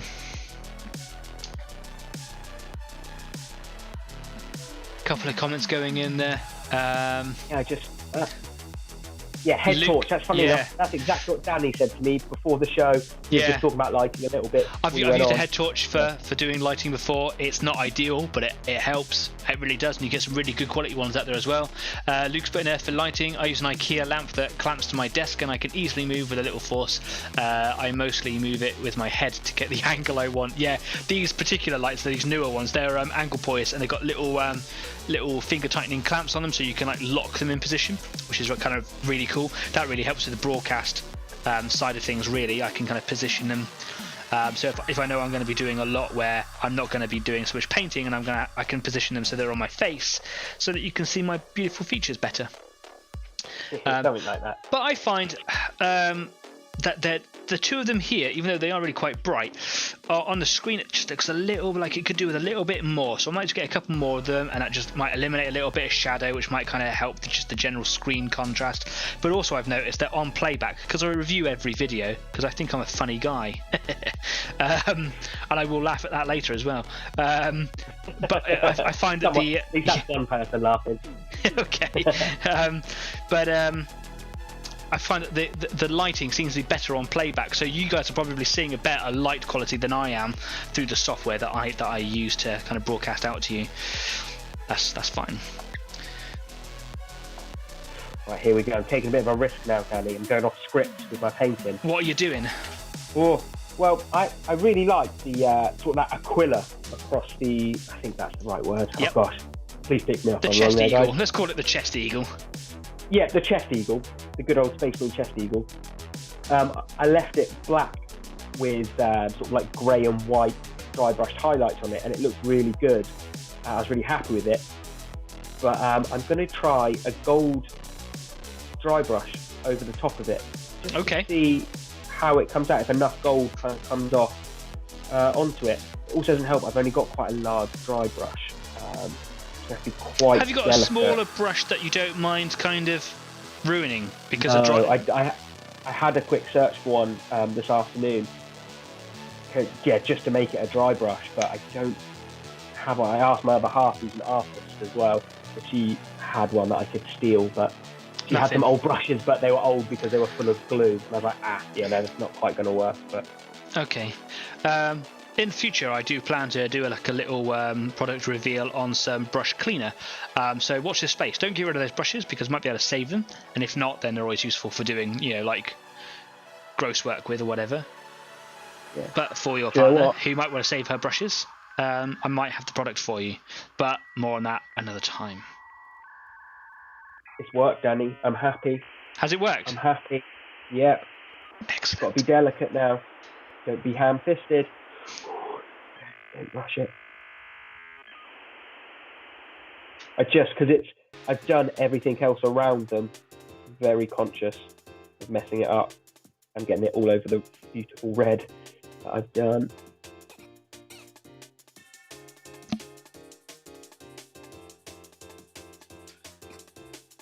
It can go quiet for a minute. We don't always have to be talking. Might actually get some stuff done. But it is, it's a painting club. You've got to have some chit chat, but also you've got to actually do some painting. It's okay to go quiet. Let us know what you're doing, or how well you are doing. Are you smashing goals this evening in terms of your painting? Obviously, you guys have been keeping me up to date with what it is you're doing in today's show, but also on the Facebook page. I saw that over the week. Lots of people have been putting their current projects in there. Dave, for example, put a picture of his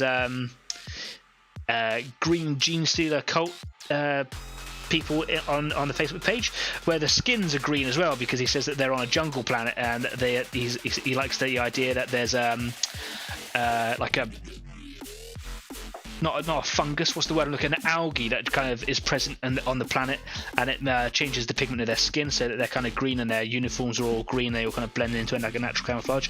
I thought it was a nice idea. Adrian put up the Praetorian Guard alongside the air cavalry for you as well.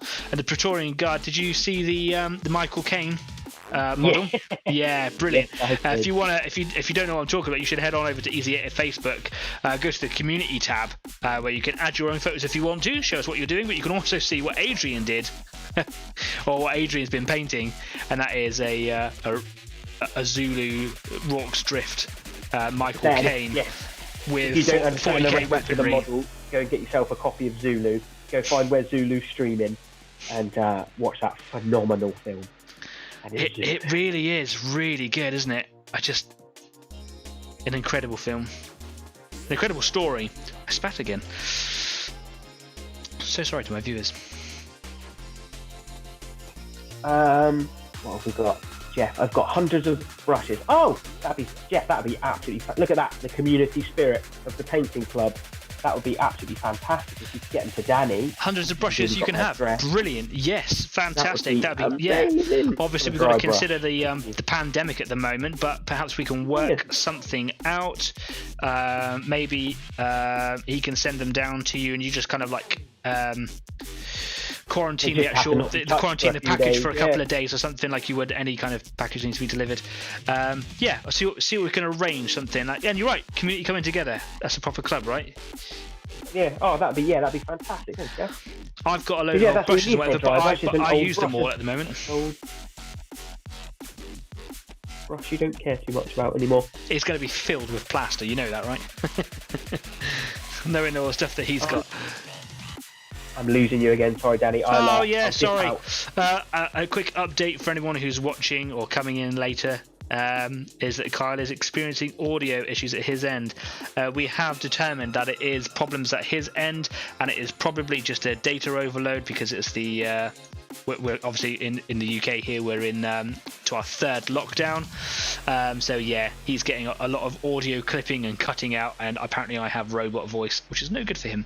But we know that it is not my end, so it's nothing to do with my broadcast or the quality of what I'm putting out here, because all of you guys can hear me fine, and Kyle. If Kyle was to talk, I can hear him fine, but he has the robot dance over there at the moment. Jeff has said that he will post those brushes. Kyle can't hear me probably, but he can probably see what you're writing there. Nice. Everyone comes together. Yes. There we are. Sweet. Cool. I've done a little bit of grey there. I'm going to get my small layer brush out, and I'm just going to go over the claws on their arms because I haven't done those prior. It's an interesting thing if anyone does claws on creatures or any other Tyranny players out there. I like to do the carapaces and their hand claws, their weapon claws, the same colour, but if there are and hooves as well, but if they have little dew claws or claws on the ends of tails and things like that, I sometimes change and I kind of do them like the traditional browny white colours. Interesting to see what your take is on that. So yeah, gonna let that grey just dry for a minute, and I'm going to come over to Carroburg Crimson. We spoke about this before in the past. This is a lovely crimson wash, basically. It's a shade, so you can apply it heavily and control it over surface to kind of filter the colour underneath, or you can kind of pin wash with it to lend that colour deeper into recesses and details. I like to do it over this off-white colour, or this I used to call it antique way, is the best way of kind of describing it, but it's basically a very light cream. Putting Carroburg Crimson over top of that turns it into like a brain matter sort of colour, and you can make it more intense by adding further layers. So I'm just going to add a layer of this over those brains, because that's what these guys are, essentially, just giant floating brain bugs. Just because it kind of breaks up the monotony of all of this grey work. How is everybody getting on with all of their painting out there? Again, the group's gone quiet, Kyle, so like you say, hopefully it's because people are painting. Yeah. Very nice. I'm actually almost done with my 4 guys. Are you? I'm only doing 4 this evening because I wasn't sure what to do with my sergeant. The classic, because obviously they can take, which is nice because they can take some options, which is something I was worried about because some of the Primera stuff has been lacking the ability to take different options. They've been quite, this is what you get, that's it. But these have come where it's old school sergeant style. You can take different close combat weapons, different pistols, things like that. So yeah, having a little think, do I just want him to be chainsword and bolt pistol to keep them cheaper, or do I want to chuck that thunder hammer in there? Because Blood Angels just seem to be attracted to thunder hammers. They just go hand in hand. They're very destructive, aren't they? Yeah, very destructive. That's it. This unit is going to be used for sort of hordes and screen killing. That's kind of their role for me in my head. I like to have a role, like a primary role for each unit I put on the table. I know what I want to use them for. But just that little bit of versatility of having a thunder hammer in there. So if they do come up against something a bit chunkier, that sergeant with the Blood Angels rules and the Space Marine rules now could be putting in potentially Hello, hello. Kyle, you can't hear this because your audio feed doesn't come through the channel, but Jeffrey Cleghorn has started following us on Facebook, and that came up as a live development there. I know that sometimes these little updates can be delayed a little bit, so when they actually do apply, they might not actually be online right now. They might have done it just a little bit earlier on. But to Jeffrey Cleghorn, if you are watching right now, thanks very much. Consider coming over to YouTube and subscribing and liking the videos on there. Every little helps. Thank you very much. Look at this, that we're active today. Things are happening. I'm sorry to cut you off there, Kyle, but that is really it is really cool. So thank you very much. Yeah, fantastic. I'm really happy. I couldn't be happier right now. I'm really chuffed for that. Sorry, Kyle, you were saying. I just like the little graphic that came up about the new follower. Oh, that's cool. Yeah. It took me. That happen more often. Basically, I get a little package of all the animations and stuff, and that was a part of the package, and it kind of just chimes in. And I got rid of some of the different chimes because I think they're quite annoying. But yeah, that one's quite cool, and it all comes up in that little sort of comedy club style neon lights and stuff. Yeah, it's brilliant. I love it. Yeah, sorry, we're talking about Blood Angels and Thunderhammers and... Oh, yeah, nothing too interesting. So yeah, if anyone's... I know we've got quite a few... I think most people in there that are watching at the moment do play Warhammer. Just know what to do. Because this is just a troop choice for me in an army that has a lot of elites. So I normally try and save my points to pump into my elite choices, my Sanguinary Guard, my Death Company. They start to chew up a lot of points quite quickly. But yeah, just having that Thunderhammer in there might just give me that versatility. Or do I just stick to that pure horde killing? You know, if I'm going up against Tyranids a lot with yourself, that ability to hit hordes. Because even a squad of 5 of these guys on the charge can pump out a serious amount of attacks. And do I just stick to that? Blood Angels on the charge are just for me.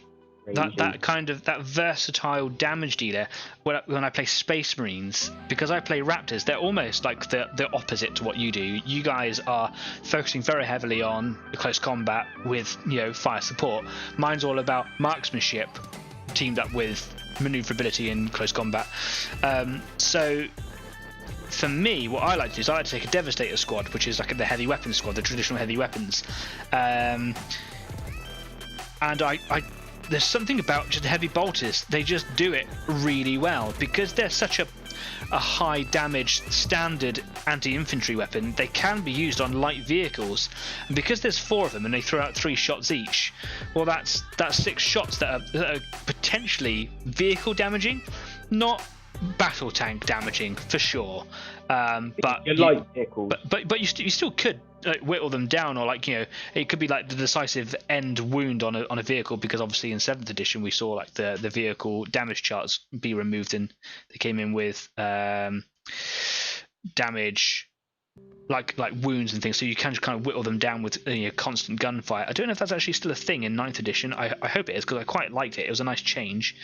But yeah, so anyway, heavy bolters, they obviously decimate the ranks of the little stuff. There's enough bullets in the air to kind of suppress a squad, and they can certainly take out like heavy infantry as well, even light vehicles, which I think is really cool. But if you want something a little bit more punchier than that, I go to multi-melters, which are the melter cannons. So they're basically like just cookers, aren't they? Like cooker guns. They're nicknamed fusion guns. I really like the slight change to them in this edition, in that when you're within half range, you used to roll 2d6 and pick the highest one for your damage. Now it is +2. So the minimum you can roll is 3 damage, but you can go up to 8 damage with them, which is, I think, just that consistency I prefer over the round. That's quite stonking, isn't it? That's quite a difference. Yeah, it's quite a difference. And then Adrian's just come in and said, if you have a tank hunter unit already for the horde, and that's exactly what I was thinking, because Sanguinary Guard on the charge can challenge a vehicle. My heroes can challenge vehicles. I tend to run a couple Thunderhammers in my Death Company already. So yeah, it's just, did I split, or did I just have that potential?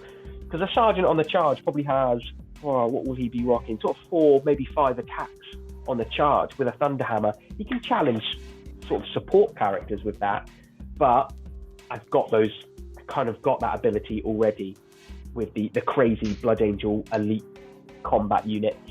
Yeah, I think you might be right, Adrian, and just go with the chainsword. I certainly would consider that option as well, because you've got to think about what you need to consider all of your options. If you're fighting my Tyranids, you need something that's going to be to receive the charge. You're all about charging, but if you get charged, you don't want it to be in your gun lines or anything kind of at the back like that. You want something that can kind of move around quite quickly, but can that can deliver that punishing blow if needed. I think you should just be going chainswords, pistols, perhaps. Yeah. And it keeps them cheap, because I also want to take Outriders. I know we spoke about them before, because they're phenomenal for clearing screens, coping with things, hitting my backfield, and again they kick out a good amount of attacks for quite a small unit. So I like it. I think I will. But I just undenied, because there's just something about Thunderhammers. There's something about giving your sergeants cooler gear as well. Thunderhammers, of course, back in the day and up till fairly recently, have been quite a unique weapon to only Terminators, so that the really heavy ground forces, infantry, Space Marines, because they require like the power from the bigger suits, and they were just a kind of an elite weapon that were only given to the veterans that can take the Terminator suits and things like that. But over the last few years, we've seen characters have them, and then of course certain veteran units that weren't just Terminators could have them as well, and I think that really started to change around about Inquisitor, because characters could take power hammers. They weren't called thunder hammers, they're called power hammers. They're essentially the same thing. But yeah, basically now troops can take them. Not all troops, obviously, not all Space Marine troops, but like certain units can take thunder hammers, and I think they're all that. I think they're really good, and if you combine them with the Terminators with the storm shields, then you're looking at invulnerable saves like we mentioned earlier on, which are really good, on top of the fact that they are already Space Marines with thunder hammers. That just makes them unstoppable. And that's when we talked about earlier on that I played that game with Kyle, and I teleported my Terminators in with their thunder hammers right in on his Vindicator and destroyed it before he even got to touch it after the game was started. So yeah, that was a bit of a douche move really on my part. No, it's the game. Got to neutralise where you can. It was cool. It's exactly what Terminators are meant to do. Yeah. Especially when you set them up in the teleportation. But your Terminators, you've never really had that much luck with them, have you? And that's just general chance. But yeah, they always seem to be the unit that flops for you. And do you know what I did? Yeah. I sold them. they were bad luck. They went. If you are not performing in my regiment, you can get out. I love it. You've already read that comment out. If you have a tank hunter unit, then you already called then aim for hordes. Yeah, sure. Yeah, no, I thought that was just a new comment that went in there. Yeah, I like that. You guys are not performing well. You're fired.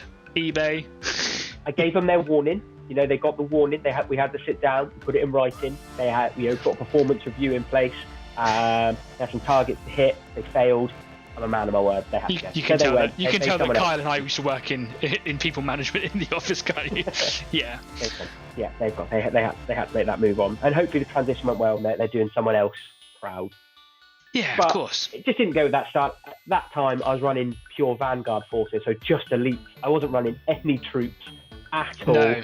Because I enjoyed. It was really scary, because as soon as you were in a position to take the advantage, boom, that was it, and you knew it was going down. You knew it was going. You called it glass hammer unit, right? Pardon? Glass hammer unit. Glass hammer army. Absolutely good fun. Unfortunately, they've lost some of their more interesting stratagems that just let me just pinball around the battlefield and do whatever I want. But I think it's probably. What did you have? I can't remember exactly what it was that you had.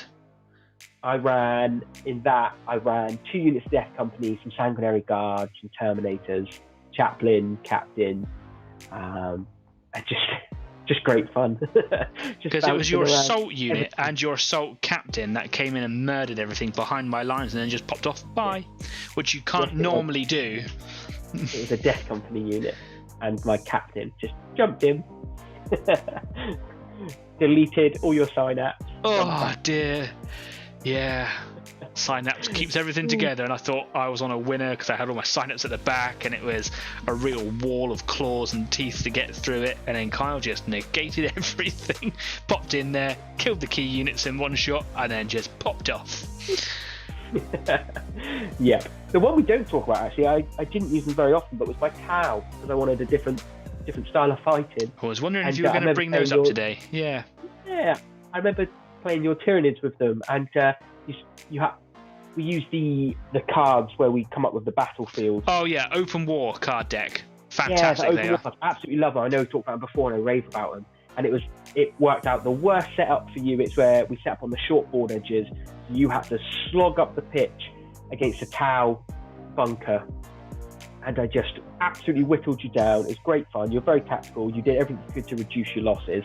And then you got close enough to charge and then realised it'd be absolutely catastrophic to charge a Tau gun line, and then ran away again and just hid behind the objectives and won the game with like a couple of dribblies left. But it was, that's the difference between, you played the game and you won. You thought about it, you played clever, and realised actually you don't need to charge the Tau gun line because I hadn't moved anywhere and claimed any of the objectives. But it was my advantage with Tyranids is not that I'm a close combat army, it's that I'm a hyper maneuverable close combat army.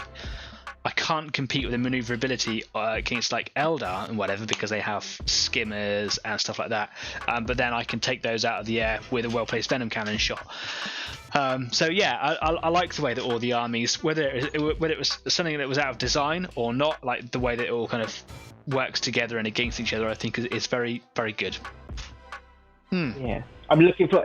I've said this already, but I'm interested to see what theme you go for a Crusade force. Are you going to go Horde? Are you going to go like Gene Stealer Vanguard? Are you just going to go, I'm going to take a Hive Tyrant and some Warriors, and you've got to deal with big Gribblies on when everyone else is thinking scale. I'm really looking forward to it, and I'm going to put my next focus in. I was trying to decide earlier on, what's my next purchase here? Is it some more products to do bits and pieces with? I can buy some little bits and pieces, but do I get a nice bunch of stuff together?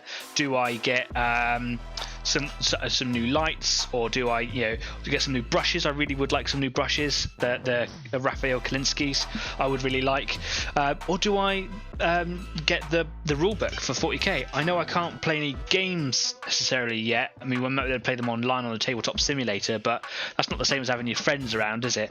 But I think I might just get it just so that we can talk about it, because that's the hype, that's the passion, that's what we all love to do, isn't it? So I might just get that. You haven't got it yet, have you? No, not the rulebook. No, I've got the Blood Angel supplement. Yeah. I need to get the Space Marine supplement.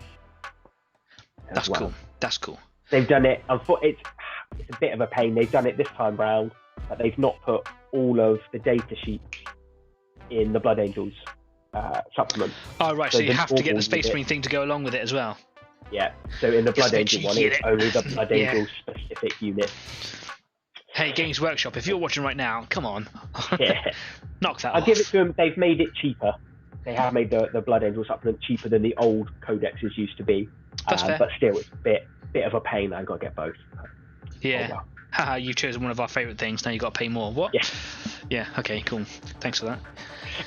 Classic Games Workshop. But, But we'll keep on coming back. Yeah, you've got us. Because this plastic addiction you've got. Yeah. Okay, cool. It's the hobby. Pay your money for it, right? That's what you want to do. Yeah, exactly. Like we said, I could be playing golf. Yeah, right. And that's just way more expensive. And you can't do that at the moment, so yeah. Play to your strengths. Okay, cool. Right, back to the grey then. Adrian points out a really good point, and it is for everything, and it's massive in the tournaments as well, but in the rulebook, you get 10 victory points for a fully painted army. Yes, we mentioned that 3 or 4 episodes ago, didn't we?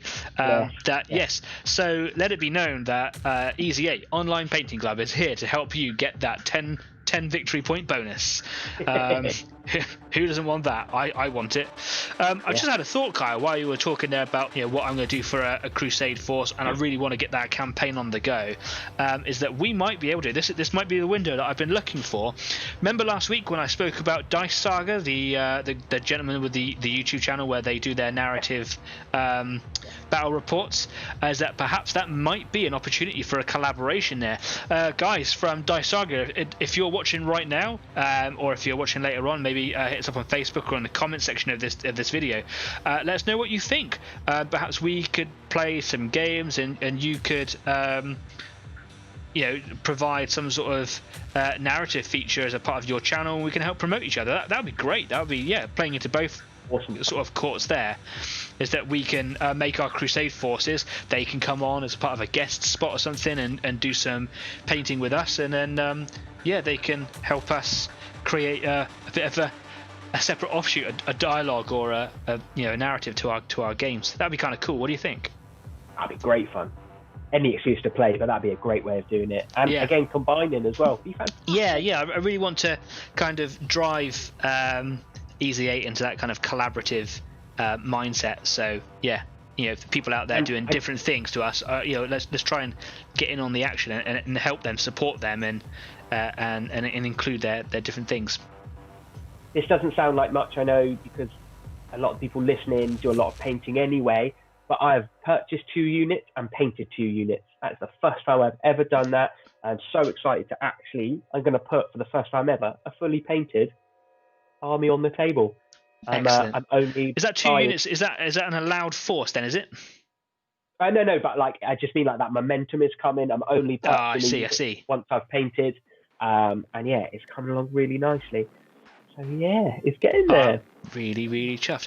I mentioned it earlier on, but everybody went quiet. Let us know how you're doing. If you are achieving the goals that you have set yourselves for your painting tonight, if you are painting, what were your goals, and are you smashing goals, or are you struggling? Because me with that cursed Biovore last week, I certainly struggled with it. I've watered my paint down a little bit too much, so when it's kind of going on, it's almost bubbling. So I'm just kind of taking that time. When I get that coat on, I just kind of go back over it just to run the bristles of the brush through the bubbles to kind of pop them and make sure the paint is sitting there properly, because if it goes on too thin, it's not going to do anything. It'll be wasting my time. And also, if a bubble sets, it sets, and that's that. So it's a nice thing to kind of end on as well there, Danny. Like, did you get painted what you want to get painted? I know I reached my goal. I finished my 4 guys, because the paint scheme I'm using is crazy simple and really quick, and I really like it. It's just 4 different layers of dry brushing, and then a little bit of attention to the weapons. I haven't done the helmets. I've purposely left them off of the models, which I've never done before, because I know I've been so lazy with painting in the past. I knew if I did that, they'd never get attached. But with the momentum I've got, I'm like, I can leave those helmets off and paint them separately. So they will be getting, excellent. I'll be trying yellow. Because you're different unit types and stuff, aren't you? Yeah. Because these are close support. They will be getting yellow helmets, so I'll keep you posted. But the actual majority of the work of the basing is now done on these guys. Well, I've got a little bit of paint flick from when I did the crimson there. That's not too much to worry about. Okay, cool. I just hit the hit the webcam in my head. You get to see behind the scenes there. Oh no, everything all lined up. Bring it back in. I wondered how long it was going to be before I did that. You can see my framing and everything. Oh well, it is what it is. Adrian's put, slow down a bit this week. Schoolwork with the little one. Yeah, sure, because homeschooling here in the UK. Assembling little one's bike and installing new printer, and still halfway through 5 more Deathwing Terminators. Yeah, sure. Yeah, sometimes it is a slog. Like I say, for me, it's certainly been a slow one, but picking up some traction now with these zone troops. I really like them. I think they're great. And Kyle, you say that you've pretty much done your 4 guys there. They are done, or they are almost done? They're almost. I got to do the helmets. I got to do the basing. One of them, I trialed something on a weapon and I didn't like it, so I had to sort of take it back to black. What did you try? But I just went to actually fully paint on silver on some of the parts, and I was going to wash it down. Yeah. It just came out too bright, even with a wash, compared to the rest of the model. So I just went back to the style I used last time. And I was really happy with that. Yeah, don't be frightened to try new things, right? Don't be frightened. Yeah, because I'm putting it on so my layers are thin enough that I'm not going to lose detail if I have a couple of attempts at some stuff. So no, I'm happy. And with Wonderful. Adrian, I've got to say, is there any army you don't collect? Like Deathwing as well? Oh my gosh, how many armies you paint, Adrian? How do you keep up? And also, just as a shout out, because you're a good friend as well, with the homeschooling, if you need any help, just give me a shout, because I'm training to be a teacher myself at the moment, which is why my schedule is hectic and crazy. But yeah, any help you need there, it is crazy trying to homeschool. Look at that club coming together. That's the commitment that we want. Dave's put in there, trying to find the time. Lots doing at work at the moment. Oh yeah, so Dave must be a key worker there. Yeah, fair enough. So I don't know, Carl, I've had it on the screen there for a little bit, so you might be able to see it with your delay. Is the brain of my zone throat. What do you think? A little effect coming through I there. really like it. Yeah. So that's just like an antique white, an off-white, a cream colour if you like, and then just a bit of Carabao crimson straight over the top, and it really kind of like works. That wash. I used that on my first attempt at painting Blood Angels. The crimson. I really liked it. Yeah, it's a really nice colour, and it just behaves as a paint like really well, which I'm really chuffed with there. Let me just wash my brush out, and I'm going to bring us back to just away from there. So something that I've always had on the agenda for the last couple of weeks, and I just keep missing the opportunity to bring it up, but I've had it written down on the side this week all the way through beside me, is I wanted to talk about guest spots, and I just got excited, talk about something else. Last week we started talking about books and stuff, and I'm like, it's not a book club. And then everyone I found was like, guest spots. I really wanted to talk about guest spots. I am not adverse at all to sharing the screen time with other people. So yes, me and Kyle here. Kyle as often as he can, me every week obviously, but if you are just one of our viewers out there and you'd like to come in and join us, then let us know. I am more than happy to get another camera on the screen there, and you can come and join in. There's no expectations. You don't have to follow a script or anything like that. We certainly don't, but as you may be able to tell. Absolutely. No adverts, please. Kyle will tear you down for that one. But if you want to be a part of it and join in that kind of chit chat and that club nature, then by all means do let us know. And what I'll do is I'll talk to you before that next show, whenever that would be, and we'll do a little technical dry run and get your camera and everything sorted out, and you can just kind of be a part of that live chit chat and have that camera feed if that's what you would like to do. If you are interested in a guest spot, then let us know. If you want to share your models or your work or whatever in the community spotlight, let us know. Drop it in the comments of this video, talk to us on Facebook. I'm always listening. Kyle is always watching, but I will always engage with you as well. Is often within a few minutes of getting a message, unless I'm asleep or doing something, obviously. And if you are a private business owner, or you are a content creator, or whatever, you work for a really cool place, and you want a little shout out, because this is a community and we're all about just kind of spreading that word, then again, the same way, let us know, and I'm more than happy to dedicate some time of the show to kind of preach and talk about you and have a little look, and we can discuss it. And that's cool. So that's guest spots, that's community spotlight, and that's shout outs and everything all covered this week. I got through the whole list, Kyle. I did it. And what that would really do quite nicely is, because obviously I'm a big Blood Angels player, so what I talk about quite often is my Blood Angels, and having some other people on would just stop me just talking about Blood Angels. We get a little bit of injection of some other parts of the hobby. Yeah. And it's not just about Games Workshop. It's not even just about war games. It might just be that you like to paint models that don't have a game. Carl, you've been talking about doing some airfix potentially, haven't you? Yeah, I've got some airfix put aside ready to do as well. I just thought I'd show you before we go too far away. You'll see it in a minute, obviously, but all the other viewers can. Is the 135th Panther that I'm painting has many wheels, but they all have to be airbrushed. So I've been mounting them on skewers, and I have to have somewhere to put them without putting them down. So they've all been mounted into this porcupine of polystyrene. So when that starts to pick up a bit of traction, hopefully this week, I'll post some photos on Instagram or Facebook. So if you're interested in the 135th build, keep watching this space, because that'll be fun. And I didn't have to use the airbrush today, so that's also a good thing. Yeah, cool. Anything else that you want to say, Kyle, or bring up or mention? No, I just want to say, thank you again. It's been great to be on.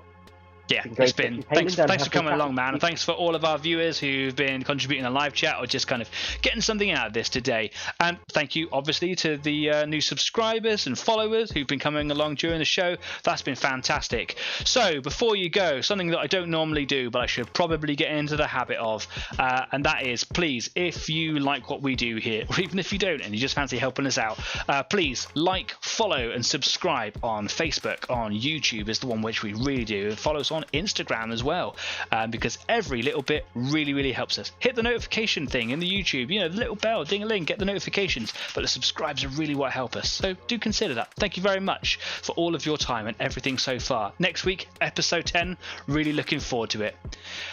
So without further ado, make sure that you are painting your little models. Get all your armies out and let's stop painting with grey armies. Let's get all that paint on there. Still haven't got that sign off, but I'm working on it.